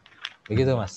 Ya, siap. Saya coba membantu menjawab sedikit ya terkait yang cicil emas. Khususnya ada di salah satu bank syariah ya, mungkin ya teman-teman tahu lah, saya tidak usah sebutkan namanya. Jadi saya pernah nanya karena ada kawan saya yang bekerja di bank tersebut dan pernah posting itu. Jadi misalkan begini, kita mau beli emas itu cicil kan begitu. Jadi misalnya kita beli emas 10 gram contoh aja ya. Contoh 10 gram itu 10 juta katakanlah. Nah, kita ada punya uang itu 2 juta untuk DP. Nah, yang 8 jutanya itu dari banknya dikasih utangan lah, dikasih namanya kan pembiayaan atau apa. Nah, sisa 8 juta itu kan dicicil. Nah, maksudnya itu. Mungkin itu maksudnya dicicil. Nah, misalkan cicilan ambil 1 tahun. Harusnya kan kalau dalam konteks syariah, cicilan itu 8 juta itu kan dibagi 12. Ketemunya Ya. berapa itu? Hmm. Nah, tapi faktanya ketika eh, kita nyicil setiap bulan, itu lebih. Bisa Lebih. jadi 8.500.000, 8 juta, malah 9 juta. Nah, itu ya kelebihannya itu kan riba. Maksudnya di situ. Makanya saya pernah nanya, ini lebihannya apa namanya? Seperti itu sih. Mungkin seperti itu Tat, yang hukum yang emas yang cicilan di salah satu bank syariah. Iya, iya, iya. Ya itu lebih kompleks lagi kalau itu ya. Nah, makanya ya. Lagi ya. Oke ya, nanti kita next kita bahas ya. Terus ada lagi nih, bagaimana Tat hukum dropship saat jual beli emas? Misal dikarenakan reseller nggak punya stok, jadi dropship. Emas dikirim langsung dari distributor ke konsumen. Ini Nah, dari Bulimah Nisa dari Bogor. iya, iya. Nah, eh, itu konteksnya kan reseller. Jadi ini faktanya begini, orang pesan ke reseller, reseller nggak punya kan. Nah kemudian karena reseller nggak punya, pesan ke distributor. Nah distributor lah yang akhirnya ngirim kepada pembeli. Itu kan dropship begitu ya. Ya, Hanya nggak ada. Nah sebetulnya itu masuk dalam kategori jual beli salam, Mas. Karena gini, salam ya. itu kan orangnya nggak punya barangnya dulu. Jadi kan salam itu kan jual beli pesanan. Mm-mm. Salam itu ya di antara beberapa kaidah yang kenapa dibolehkan salam karena memang agar memudahkan agar terjadinya jual beli kepada kaum muslimin, si pembeli itu bisa mendapatkan barang dengan harga yang murah, biasanya kalau salam, kemudian si penjual bisa mencari barang dulu dari modal uang pembeli yang diserahkan lebih dahulu, begitu. Ya. Nah, kalau misalkan menjual tidak ada yang reseller ini, dia akan pesan ke distributor, gitu kan. Baru distributor yang ngirim ke ini ke buyer. Nah, ini bisa masuk dalam konteks jual beli salam, gitu. Atau bisa juga nanti itu masuk dalam konteks samsaro. Jadi ini aja ngambil komisi aja. Oh ya, siap. Jadi dua-duanya itu ada landasan hukum caranya. Mana yang lebih tepat? Nah, nanti kita akan detaili. Berarti tambah satu lagi ya, tentang samsaro, tentang jual beli perantara. Begitu. Ya kan ini berkembang kan ya. Begitu. Itu, Ini Mas. yang tadi mungkin bisa diulangi lagi. Ini ada pertanyaan sebenarnya tadi sudah dibahas di awal materi yang terkait sebentar. Nah, ini nih yang beli lisensi mensyaratkan harus belanja emas. Apakah ini bukan akad bersyarat? Nah, ini kan sudah bahas. Mungkin yang telat-telat tadi belum menyimak bisa dijelaskan lagi. Oh iya iya iya. Ya, jadi begini. Uh, itu kan namanya al-uqud al-muraqabah. Jadi multi akad ya. Jadi adanya dua akad dalam satu transaksi gitu kan ya. Atau bisa juga dengan bahasa jual beli bersyarat gitu kan ya. Kalau contoh gampangnya begini tadi saya sampaikan misalkan jual beli rumah gitu kan ya. Ada pemilik rumah mengatakan begini, kamu boleh beli rumah saya, tapi kamu harus nikahin anak saya. Nah, ada syarat. Nah, jual beli seperti itu tidak boleh. Ada hadisnya ya. Jadi itu namanya al-akad al-muraqabah. Al-akad muraqabah. Jadi jual beli multi akad. Itu nggak boleh, jelas itu kan ya. Contohnya tadi. Nah, kalau di salam ini banyak emang perkembangan ini. Pernah datang pertanyaan kepada saya tentang masalah misalkan GoFood. Nah, GoFood itu multi akad itu lebih rumit lagi. Cuman GoFood faktanya sekarang sudah berubah GoFood itu gitu kan. Nah, sekarang kembali kepada sistem lisensi yang ada di salam gitu kan ya. Nah, jadi gini, di awal-awal memang pernah masuk pertanyaan ini kepada saya dan saya pun sudah bikin tulisannya. Nah, nanti mungkin minta bantuan Mas Kuncoro atau tim untuk dirilis terkait dengan tulisan Siap, siap. tersebut gitu kan ya. Jadi yang pertama di sini itu ada dua akad, ada dua transaksi yang berbeda. Kan yang tadi kan yang nggak boleh itu dua akad dalam satu transaksi yang sama. Tapi kalau ini adalah apa? Dua akad dengan dua transaksi. Jadi masing-masing ini, gitu kan ya. Nah ini tidak masuk dalam kategori al-akad, al-ukut, al-murukobah. Nggak masuk di dalam kategori multi akad ataupun akad bersyarat. Kenapa? Satu, akad yang terjadi terhadap lisensi itu adalah akad ijaroh, akad sewa menyewa. Kenapa? Karena begini, di sini Islam itu terkait dengan masalah tentang jual beli atau sewa menyewa itu tidak selamanya dalam bentuk fisik, gitu kan ya. Tapi bisa juga dalam bentuk non fisik. Apa? Di antaranya adalah apa? Islam menghargai kekayaan intelektual, ya, atau Islam menghargai sesuatu yang sudah menjadi apa, hak penemuan dia, gitu kan, atau upaya keras yang sudah dilakukan kemudian itu dinisbatkan kepada dia. Nah, salam gol ini itu sudah membuat persiapan yang cukup rumit dan lain sebagainya agar salam gol ini bisa melakukan jual beli emas secara sah menurut hukum negara kita, gitu kan. Nah, berarti di sini ada satu kekayaan yang memang tidak terukur secara fisik tapi terukur secara nilai sehingga salam ini bisa menjual secara sah. Karena bayangkan kalau tidak ada lisensi itu, jual beli emas nggak pakai lisensi ya, itu merupakan pelanggaran. Itu ada hukumnya, itu nggak boleh, gitu kan ya.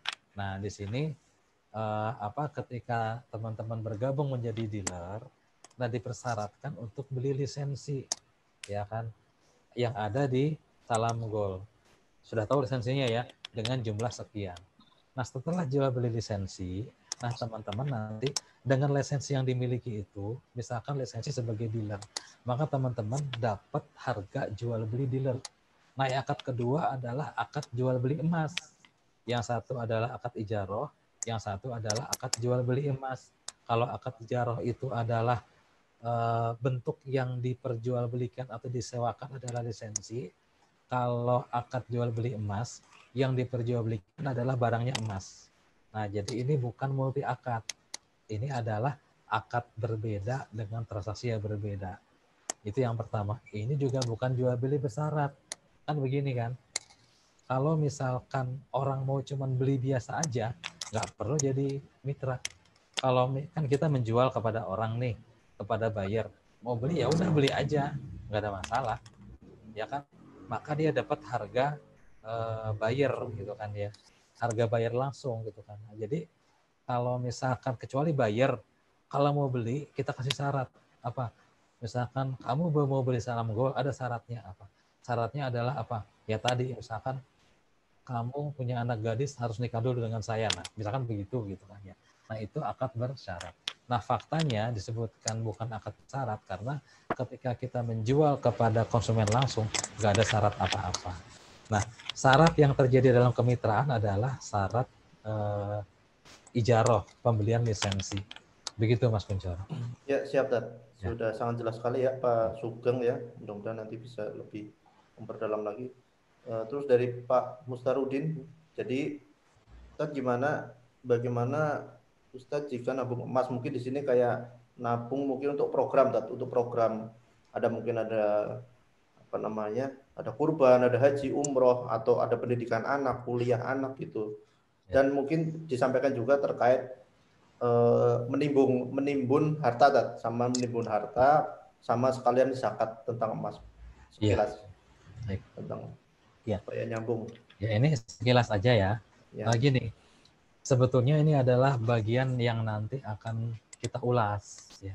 Karena Baik. ini menjadi edukasi buat konsumen, gitu kan. Justru menabung itu adalah hal yang sangat dianjurkan di dalam Islam, gitu kan ya. Cuman kan memang begini, kaidah kita tidak boleh boros ya, tidak boleh melakukan sikap mubazir dan lain sebagainya. Itu sudah dipahami oleh kita. Justru Islam itu mengajarkan kita untuk banyak menabung, gitu kan ya. Jadi aktivitas itu adalah aktivitas yang memang sangat dianjurkan. Misalkan gini, ada hadis Nabi yang menyatakan mengenai menabung itu adalah Allah memberi rahmat kepada seseorang yang berusaha dengan baik ya, membelanjakan secara sederhana, kemudian dan dapat menyisihkan kelebihan untuk menjaga saat dia miskin dan membutuhkan. Nah itu. Jadi Allah memberikan rahmat. Kita berusaha dengan baik, kemudian membelanjakan secara sederhana, kemudian dapat menyisihkan untuk menjaga saat dia miskin atau membutuhkan. Nah, justru menabung itu adalah aktivitas yang dianjurkan oleh Islam. Allah memberikan rahmat kepada orang yang menabung. Nah, cuman menabung ini kan macam-macam gitu kan. Ada nabung uang, ada nabung emas, nabung tanah, dalam bentuk rumah dan lain sebagainya. Nah, ini konteksnya nabung uang. Nah, jadi kalau nabung uang dalam bentuk emas. Nah, kita melihat secara logis ya, emas itu memang komoditi yang dia tahan inflasi, kemudian dia juga memiliki value nilai sendiri di dalam emasnya begitu kan. Nah, justru untuk menabung ini adalah memang dianjurkan dalam Islam dan ini dibolehkan. Nah, sedangkan menimbun nggak boleh gitu kan ya, bahwa misalkan begini, ada firman Allah yang di dalam Quran surat At-Taubah ya kalau nggak salah, Quran surat At-Taubah ayat 34-35 gitu ya, bahwa artinya adalah orang dan orang-orang yang menyimpan emas dan perak dan tidak menafkahkannya di jalan Allah, maka beritahukanlah kepada mereka, kata Allah, bahwa mereka akan mendapat siksa yang pedih pada hari dipanaskan emas perak itu di dalam neraka jahanam. Lalu dibakar dengannya dahi mereka. Maksudnya emas itu setelah dipanaskan, dibakar dahinya, bukan lambung dan punggungnya. Kemudian dikatakan kepada mereka, inilah harta bendamu yang kamu simpan untuk dirimu sendiri. Maka rasakanlah sekarang akibatnya dari apa yang kamu simpan tersebut. Jadi kalau menabung tidak boleh. Nah, maka ini Menimbun. maaf, kalau menimbun tidak boleh gitu kan. Karena Allah mengingatkan, sebenarnya gini, kalau menimbun itu nggak cuma emas sebetulnya. Dalam istilah fikih ada namanya kanzul mal, menimbun. Jadi menimbun itu perbuatan yang haram. Misalkan gini, orang punya niat jahat supaya apa? Barang-barang di pasaran kalau seandainya sudah mulai kosong kan jadi mahal. Nah, dia borong semua barang di pasaran, dia borong minyak ditaruh, kemudian setelah barang di pasaran kosong, dia jual dengan harga mahal. Itu nggak boleh. Jangan secara hukum Islam, secara hukum positif aja. Sering kita lihat ya, menimbun BBM, menimbun beras, itu kan ada pelanggaran pidananya begitu. Nah, ini nanti kita akan bahas secara lebih detail terkait dengan hukum menabung dan menimbun. Begitu, Mas. Ya. Ini ada yang masuk lagi nih dari Dr. Rista. Ustaz, bagaimana hukumnya bila ada yang menggunakan, mungkin saat ini ya, bila saat ini ada yang menggunakan emas untuk alat bayar? Ya, sebetulnya nggak apa-apa, nggak masalah, ya kan. Orang kan begitu transaksi, ini kan konteksnya dalam konteks saruf ya. Jadi barter lah itu kan. Betul. Orang mau beli rumah, oh dia udah uang cash nih, tapi saya ada emas 1 kilo gitu kan. Mau nggak dibayar dengan emas 1 kilo? Asal orangnya ridho, nggak ada masalah. Udah nggak apa-apa deh kan dia. Saya pernah melihat faktanya gitu. Ada orang yang beli sesuatu, saya nggak punya uang cash, saya kasih emas deh gitu kan, nggak apa-apa. Yang penting ridho aja gitu kan. Kan syarat akad itu 2, ridho wal hiyar gitu kan ya. Pertama ada keridhoan dari kedua pihak, yang kedua ada hiyar. Hiyar itu ini tawar menawar, misalkan jangan 1 kilo deh gitu kan ya, saya minta deh tambahin 1,1 kilo. Nah, itu kan hiyar gitu kan. Begitu hiyar selesai, kemudian ridho, terjadi transaksi, maka boleh jual belinya, sah secara pandangan Islam. Begitu, Mas ya. Ya. Saudara kita, bagaimana hukum mengambil untung atau komisi dulu sebelum beli barangnya? Ambil selisih dari harga barang yang mau dijual. Itu iya. mungkin yang akad samsaro tadi ya, yang dropship iya. terus samsaro. Iya. Ini kalau barangnya belum terjadi, itu nggak bisa dikatakan samsaro, nggak bisa. Nggak bisa ya? Nggak bisa, karena samsaro itu kan hadiah yang diberikan kepada si orang yang memediatorin ya, setelah terjadi akad jual beli. Jadi nggak bisa. Ya paling akad hutang piutang biasa saja. Begitu, Mas. Jadi kalau mengambil keuntungan sebelum terjadi jual beli nggak bisa, nggak boleh. Gini, boleh aja, tapi bukan komisi namanya. Ya paling pinjem dulu aja gitu. Misalkan saya nih jualan rumah gitu kan ya, saya jualin deh, kan komisinya 2,5%, saya pinjam dulu aja deh uang ke antum. Karena begini, faktanya ada Mas Kuncoro, jadi saya jualan kapling gitu ya, saya jualan tanah, jualan properti, ada agensi yang pinjam uang ke saya, nanti potong komisi.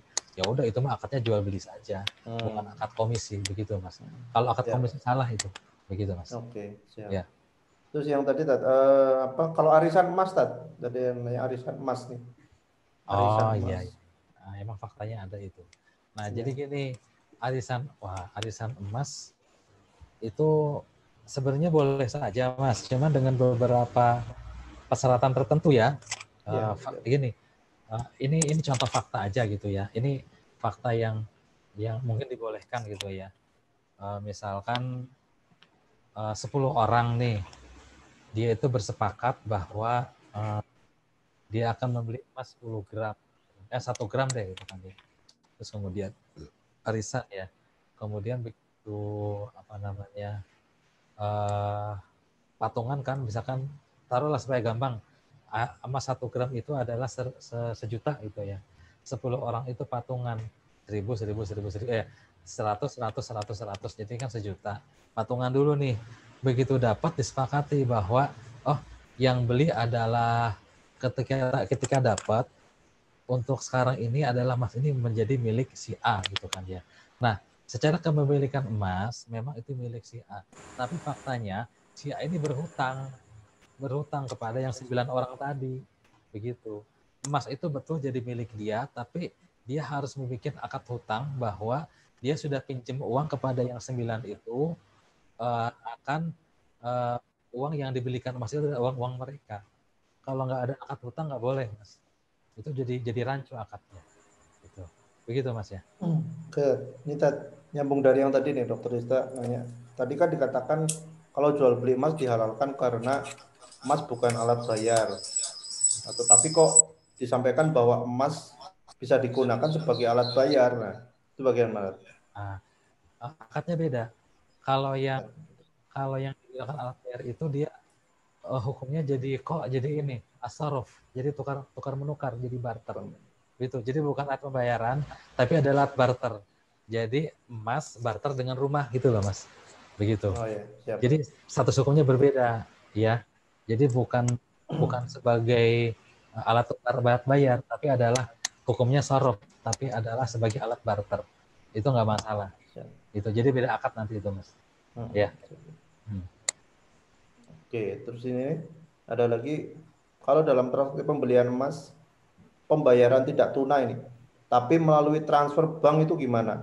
Apakah itu bukan penangguhan?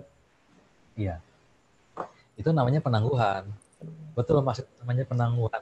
Nah, makanya ketika terjadi penangguhan, kita harus niatkan di dalam hati ini adalah jual beli dengan akad salam. Gitu. Kan mengacu kepada tadi, akad salam. Jadi gini, akad salam itu salah satu jenis akad jual beli. Nanti kan ada akad murabahah, akad salam, terus kemudian ada beberapa bentuk akad. Nah, ini namanya akad salam, akad pesanan. Kita mesen dulu, uangnya boleh ditransfer apapun lewat mungkin GoPay atau apapun ya, karena kan banyak itu ya. Nah, itu menjadi alat uang untuk memesan emas tersebut. Jadi niatkannya dalam hati, saya beli dengan akad salam, akad pesanan. Kita tinggal nunggu berapa hari datang. Tapi ingat ya, akad salam itu harus tunai, nggak boleh kredit. Begitu Mas. Ya. Ini nampaknya sudah habis pertanyaannya. Dan kita tinggal 15 menit lagi. Iya, betul. Ada lagi mungkin teman-teman yang mau menyampaikan pertanyaan, silakan. Sudah terjawab semua nih pertanyaan. Arisan sudah. Oke, nah insya Allah nanti rekaman Zoom-nya ada ya. Insya Allah nanti kita akan, kalau sudah masuk di kita, nanti akan kita editing dulu. Mungkin maksimal nanti H+2 setelah webinar ini kita akan upload di channel YouTube kita. Salam Gold Official, nanti bisa teman-teman cari. Dan nanti misalkan kita nanti sudah punya sistem, ini juga kita akan upload untuk salah satu materi untuk edukasi kita ya. Insya Allah nanti juga saya kepikiran nanti kita mau bikin juga nanti khusus video seperti ini tapi yang betul-betul bagus gitu. Itu text shoot per materi atau per slide gitu. Jadi lebih jelas gitu. Gitu. Ya. Ada lagi teman-teman yang mau bertanya silakan. Oh ini nih ada siap. Materi insya Allah materi di email bisa nanti materi akan direvisi dulu ya biar lebih bagus nanti mudah-mudahan bisa di-share ke mitra supaya menjadi bahan edukasi. Ini dari Ibu Nima lagi kalau sistem PO Mas diperbolehkan Mbak Dat? PO pre-order ya Oh, dari Ibu Nima. maksudnya gimana peradarnya Sistem maksudnya Mas? kalau sistem pre-order emas itu diperbolehkan tidak Dat? Gimana faktanya Mas? Takut saya contohnya gimana contohnya? Mungkin kalau misalkan kita mau akan nih, sebentar lagi salah mau akan rilis yang 25 gram misalkan. Nah, itu kita buka pre-order gitu. Buka pre-order dulu misalkan yang 25 itu harganya 23 juta. Itu kan harganya kan naik turun setiap hari. Katakanlah kita dikasih harga dulu, harga pre-order sekian gitu, tapi tidak mengikuti harga harian yang masuk misalkan. Itu kira-kira gimana? Untuk mengetahui aja berapa yang apa namanya yang sudah Ya, ya. beli gitu, yang sudah order Ya, gitu. ya. Itu gimana tadi? Ya, gini. Apa pre-order itu kan salah satu akad yang sering terjadi ya. Ya. Itu diperbolehkan dengan beberapa syarat kan ya. Memang begini, ada hadis Rasulullah yang apa namanya mengatakan bahwa janganlah kalian menjual sesuatu yang belum menjadi milik kalian Ya. kan ya. Nah, tapi begini, ternyata konteks hadis ini kan ternyata bisa apa namanya tidak bisa begitu saja di apa namanya ditelan mentah-mentah itu kan. Janganlah kalian menjual sesuatu yang belum menjadi milik kalian. Karena ternyata faktanya banyak bentuk akad-akad yang seolah-olah bertentangan dengan hadis itu. Misalkan kayak akad samsaro. Samsaro itu kan menjual padahal belum jadi milik dia.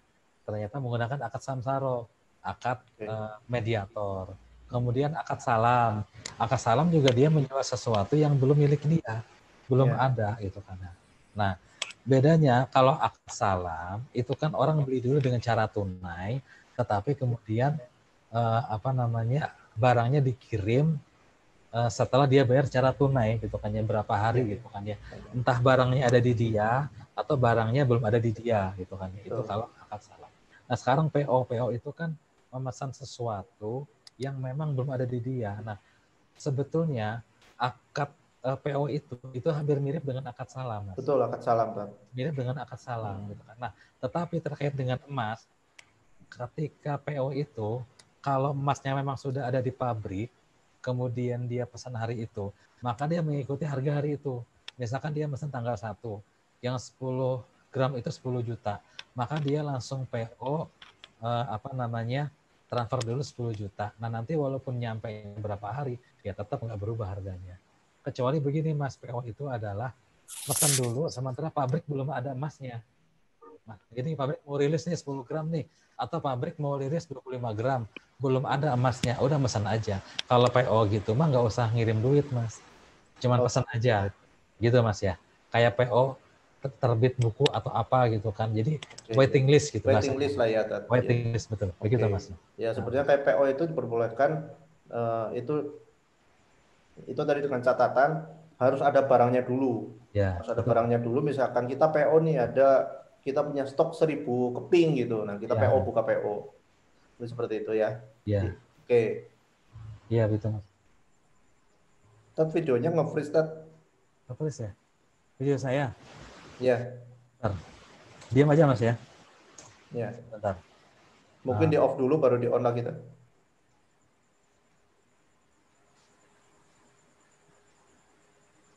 Nah, ini.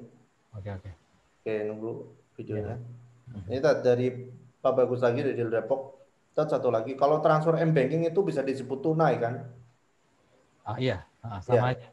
Kan tadi saya bilang bahwa teknis itu ya, medianya apa saja ya gitu ya. Mau M-Banking atau mau lewat teller atau mau lewat GoPay atau apa itu. Ada sekarang beberapa link ya. Yang penting nyampe gitu kan ya. Oke. Karena kita menggunakan akad salam begitu Mas.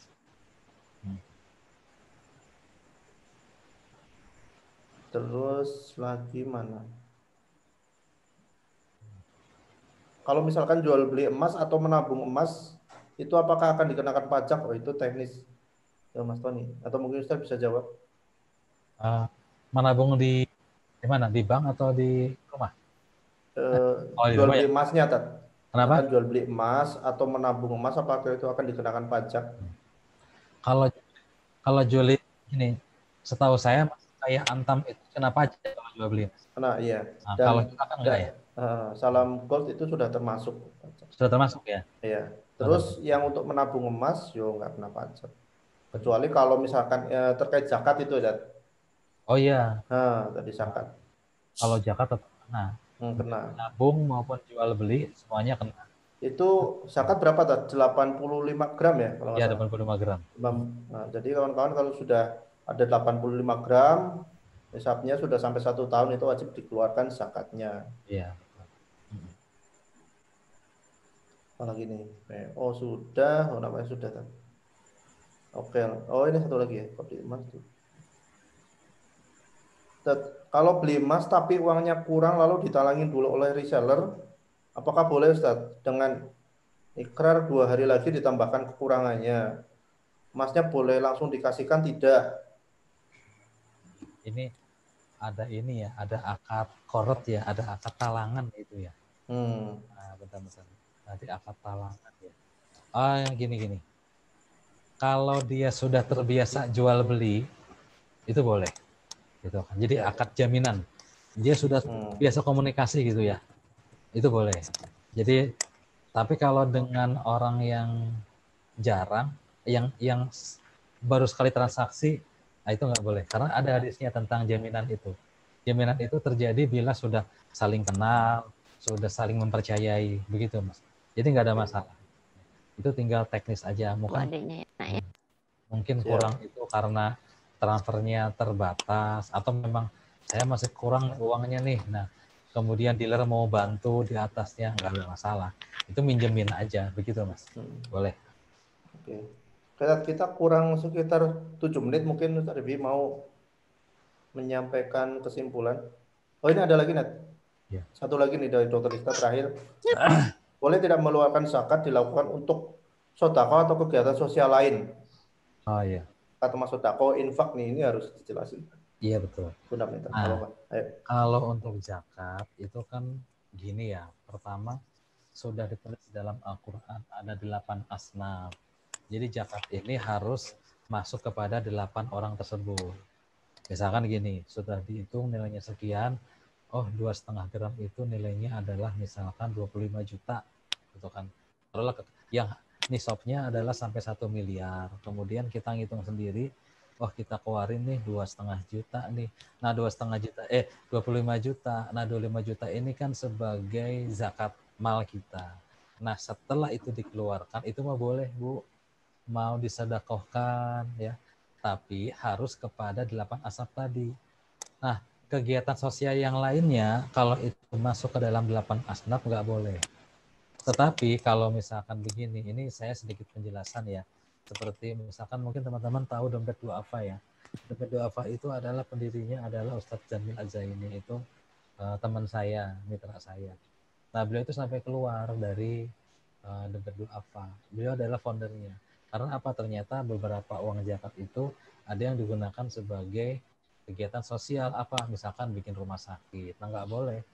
Uang zakat nggak boleh, bukan buat uang bikin rumah sakit. Nah jadi memang harus 8 asnaf. Ya, apa? Fakir, miskin, orang yang jihad fisabilillah, ibnu sabil, orang yang baru masuk Islam, orang banyak hutangnya, ada 8 itu. Ibu misalkan Bu Dokter punya saudara banyak hutangnya, punya zakat, udah zakatnya ke dia, boleh. Orang yang punya banyak hutang ya gorimin memang boleh diberikan zakat begitu. Sedekahkan kepada 8 asnaf. Boleh Bu. Gitu Mas ya. Oke. Bukunya panjang sekali kamu. Dan satu lagi boleh Tat? Terakhir Tat. Silakan. Nah ini yang tadi kan masalah zakat nih. Zakat kan 80 gram. Cacingnya ini ada yang masuk Besok Jadi kita kalau potong ya. misalkan kita Kita punya bersihin 100 besok gram, ya. sebentar. Ada yang Oke? Oke? Jadi kurang jelas, temu Mas. dulu.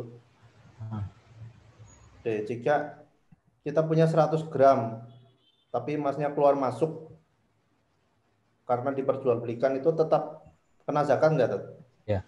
Kalau pas satu haulnya itu sudah masuk nisab, tetap harus keluarkan, Mas. Ya, Begitu. gitu Ya, ya.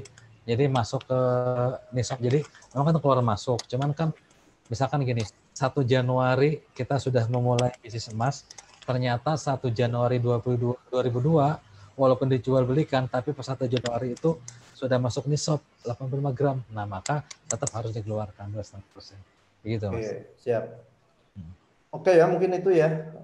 Alhamdulillah udah banyak sekali pertanyaan-pertanyaan. Nanti insya Allah ada rangkumannya, ada notulenya, dan insya Allah kita juga ini kita akan share juga di YouTube kita. Jadi insya Allah kawan-kawan bisa mengulang itu supaya lebih paham lagi, karena memang kalau satu kali pastinya akan kurang ya. Saya ibaratnya sudah diskusi sama Ustadz Dewi yang setiap hari, yang insya Allah itu pun tetap ada ilmu-ilmu baru pasti yang masuk ketika kita mengulang terus, pasti ada ilmu baru. Misalkan satu materi diulang-ulang tetap aja dapat insight-insight baru. Itu fungsinya kita belajar dan menuntut ilmu. Jadi seperti itu, dan insya Allah kita akan rutin nanti, insya Allah pekan depan kita akan rutin mulai Jumat malam ya, Tat ya, insya Allah ya, Tat ya. Ya, salah. Jadinya Insya Jumat Allah malam. Jumat malam kita akan mulai rutin, karena ini materinya bersambung. Insya Allah nanti mungkin bisa selang-seling, mungkin pekan depan ada Pak Tony selaku CEO Salamgo, mungkin next depannya ada mungkin saya bisa, insya Allah tentang materi tentang bisnisnya.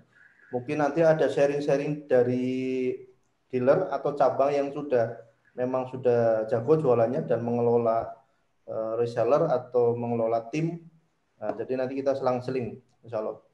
Karena materi ini akan terus belajar. Ini sebagai support dari pusat, dukungan dari pusat supaya teman-teman makin paham, bukan hanya jual belinya, tapi secara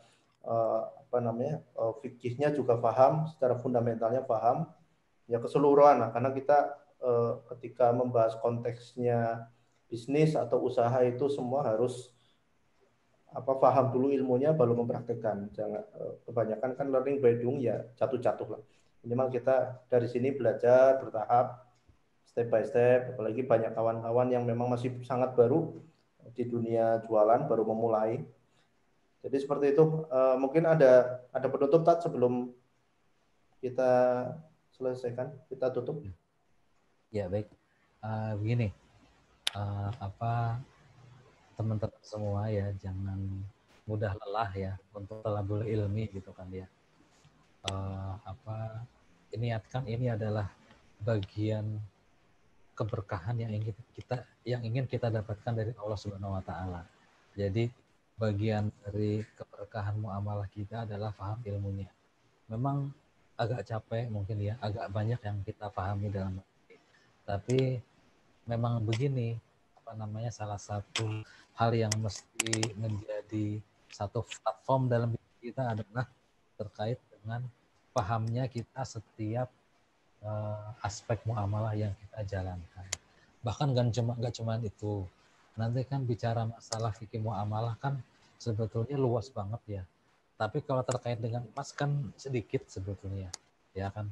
Kalau saya list itu nanti setelah kita bahas masalah jual beli emas secara tidak online, kita bahas mengenai terkait dengan pembelian lisensi, kita bahas terkait dengan hukum menabung dan menimbun, kemudian samsaro, akad salam, gitu kan. Nah, nanti sebetulnya ada yang pasti juga dipahami oleh teman-teman sebagai secara individu tentang masalah akad. Teman-teman kan ada akad nanti ya, nanti mungkin punya tim, punya karyawan besar, nanti bersedekah, itu akan semakin luas lagi. Nah, jadi masih banyak yang mesti kita pelajari gitu kan ya. Jangan khawatir, saya mah sudah daya tampung saya sudah kurang nih karena faktor usia dan lain-lain. Tidak, gitu kan ya. Tetap Allah berikan kapasitas kita yang cukup seberapapun kita ingin menimba ilmu. Ya, mungkin demikian bicara dari saya ya. Terima kasih ke teman-teman para mitra semua, dealer, kepala cabang, dealer, distributor, reseller dan lain sebagainya. Ini Saya tadi lihat chat sedikit gitu ya. Ya terima kasih juga ya atas perhatian teman-teman. Pokoknya kalau misalkan ada masukan dan lain-lain, silakan sampaikan di grup ya, di grup dealer. Tentunya saran yang membangun. Demikian dari saya Mas Gonjaro, terima kasih. Siap, Ustaz. Oke, terima kasih banyak Ustaz Jazakallah atas ilmunya Oh ya. yang luar biasa. Semoga selalu sehat, sehat terus. Amin. Amin. Diberkahi oleh Allah Subhanahu wa taala. Ya bagi teman-teman, alhamdulillah ini dari 100 peserta dari 110-an ini yang masih bertahan ada 80 orang sampai saat-saat terakhir ya. Silakan. Jadi yaitu yang tadi disampaikan Ustaz Devi, jangan lelah untuk belajar, jangan lelah untuk menuntut ilmu. Saya mengaji sama Ustaz Devi itu sudah 2-3 tahun ini itu kan, merasakan banyak manfaat itu. Pokoknya dari mulai dobrak-abrik otaknya pokoknya pokoknya sampai ya jadi seperti ini gitu lah. Insya Allah nanti kita akan banyak sharing ya, karena kalau misalkan lebih dekat, lebih banyak sharing, kita lebih saling mengenal, lebih paham ilmunya. Jadi karena ilmu itu Masya Allah kan luas sekali kalau kita gali. Ilmu itu semakin digali itu makin dalam. Itu enggak, pokoknya makin dalam lah, enggak ketemu-temu ujungnya. Itulah ilmu. Jadi jangan bilang gaptek ya. Jangan bilang sudah tua itu kan. Jangan bilang sudah uzur, yang penting terus menggali ilmu, terus digali sampai paham betul supaya kita mengedukasi ke mitra-mitra kita juga lebih mudah, karena ini juga bagian dari dakwah gitu kan.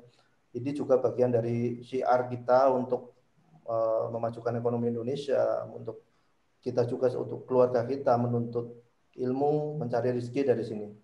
Oke, begitu teman-teman. Mudah-mudahan banyak manfaat yang bisa diambil dari kelas kita hari ini. Insya Allah kita ketemu lagi pekan depan. Ya, kurang lebihnya mohon maaf. Wabillahi taufiq wal hidayah. Wassalamualaikum warahmatullahi wabarakatuh. Waalaikumsalam warahmatullahi wabarakatuh. Terima kasih teman-teman. Waalaikumsalam. Waalaikumsalam warahmatullahi wabarakatuh. Terima kasih semuanya. Saya izin pamit ya. Assalamualaikum. Salam. Waalaikumsalam. Terima kasih Bu Karista Fitriani, Bu Nurul, Bu Eli, Bu Ira. Ya. Sudah, terima kasih semuanya. Sehat selalu. Amin, amin.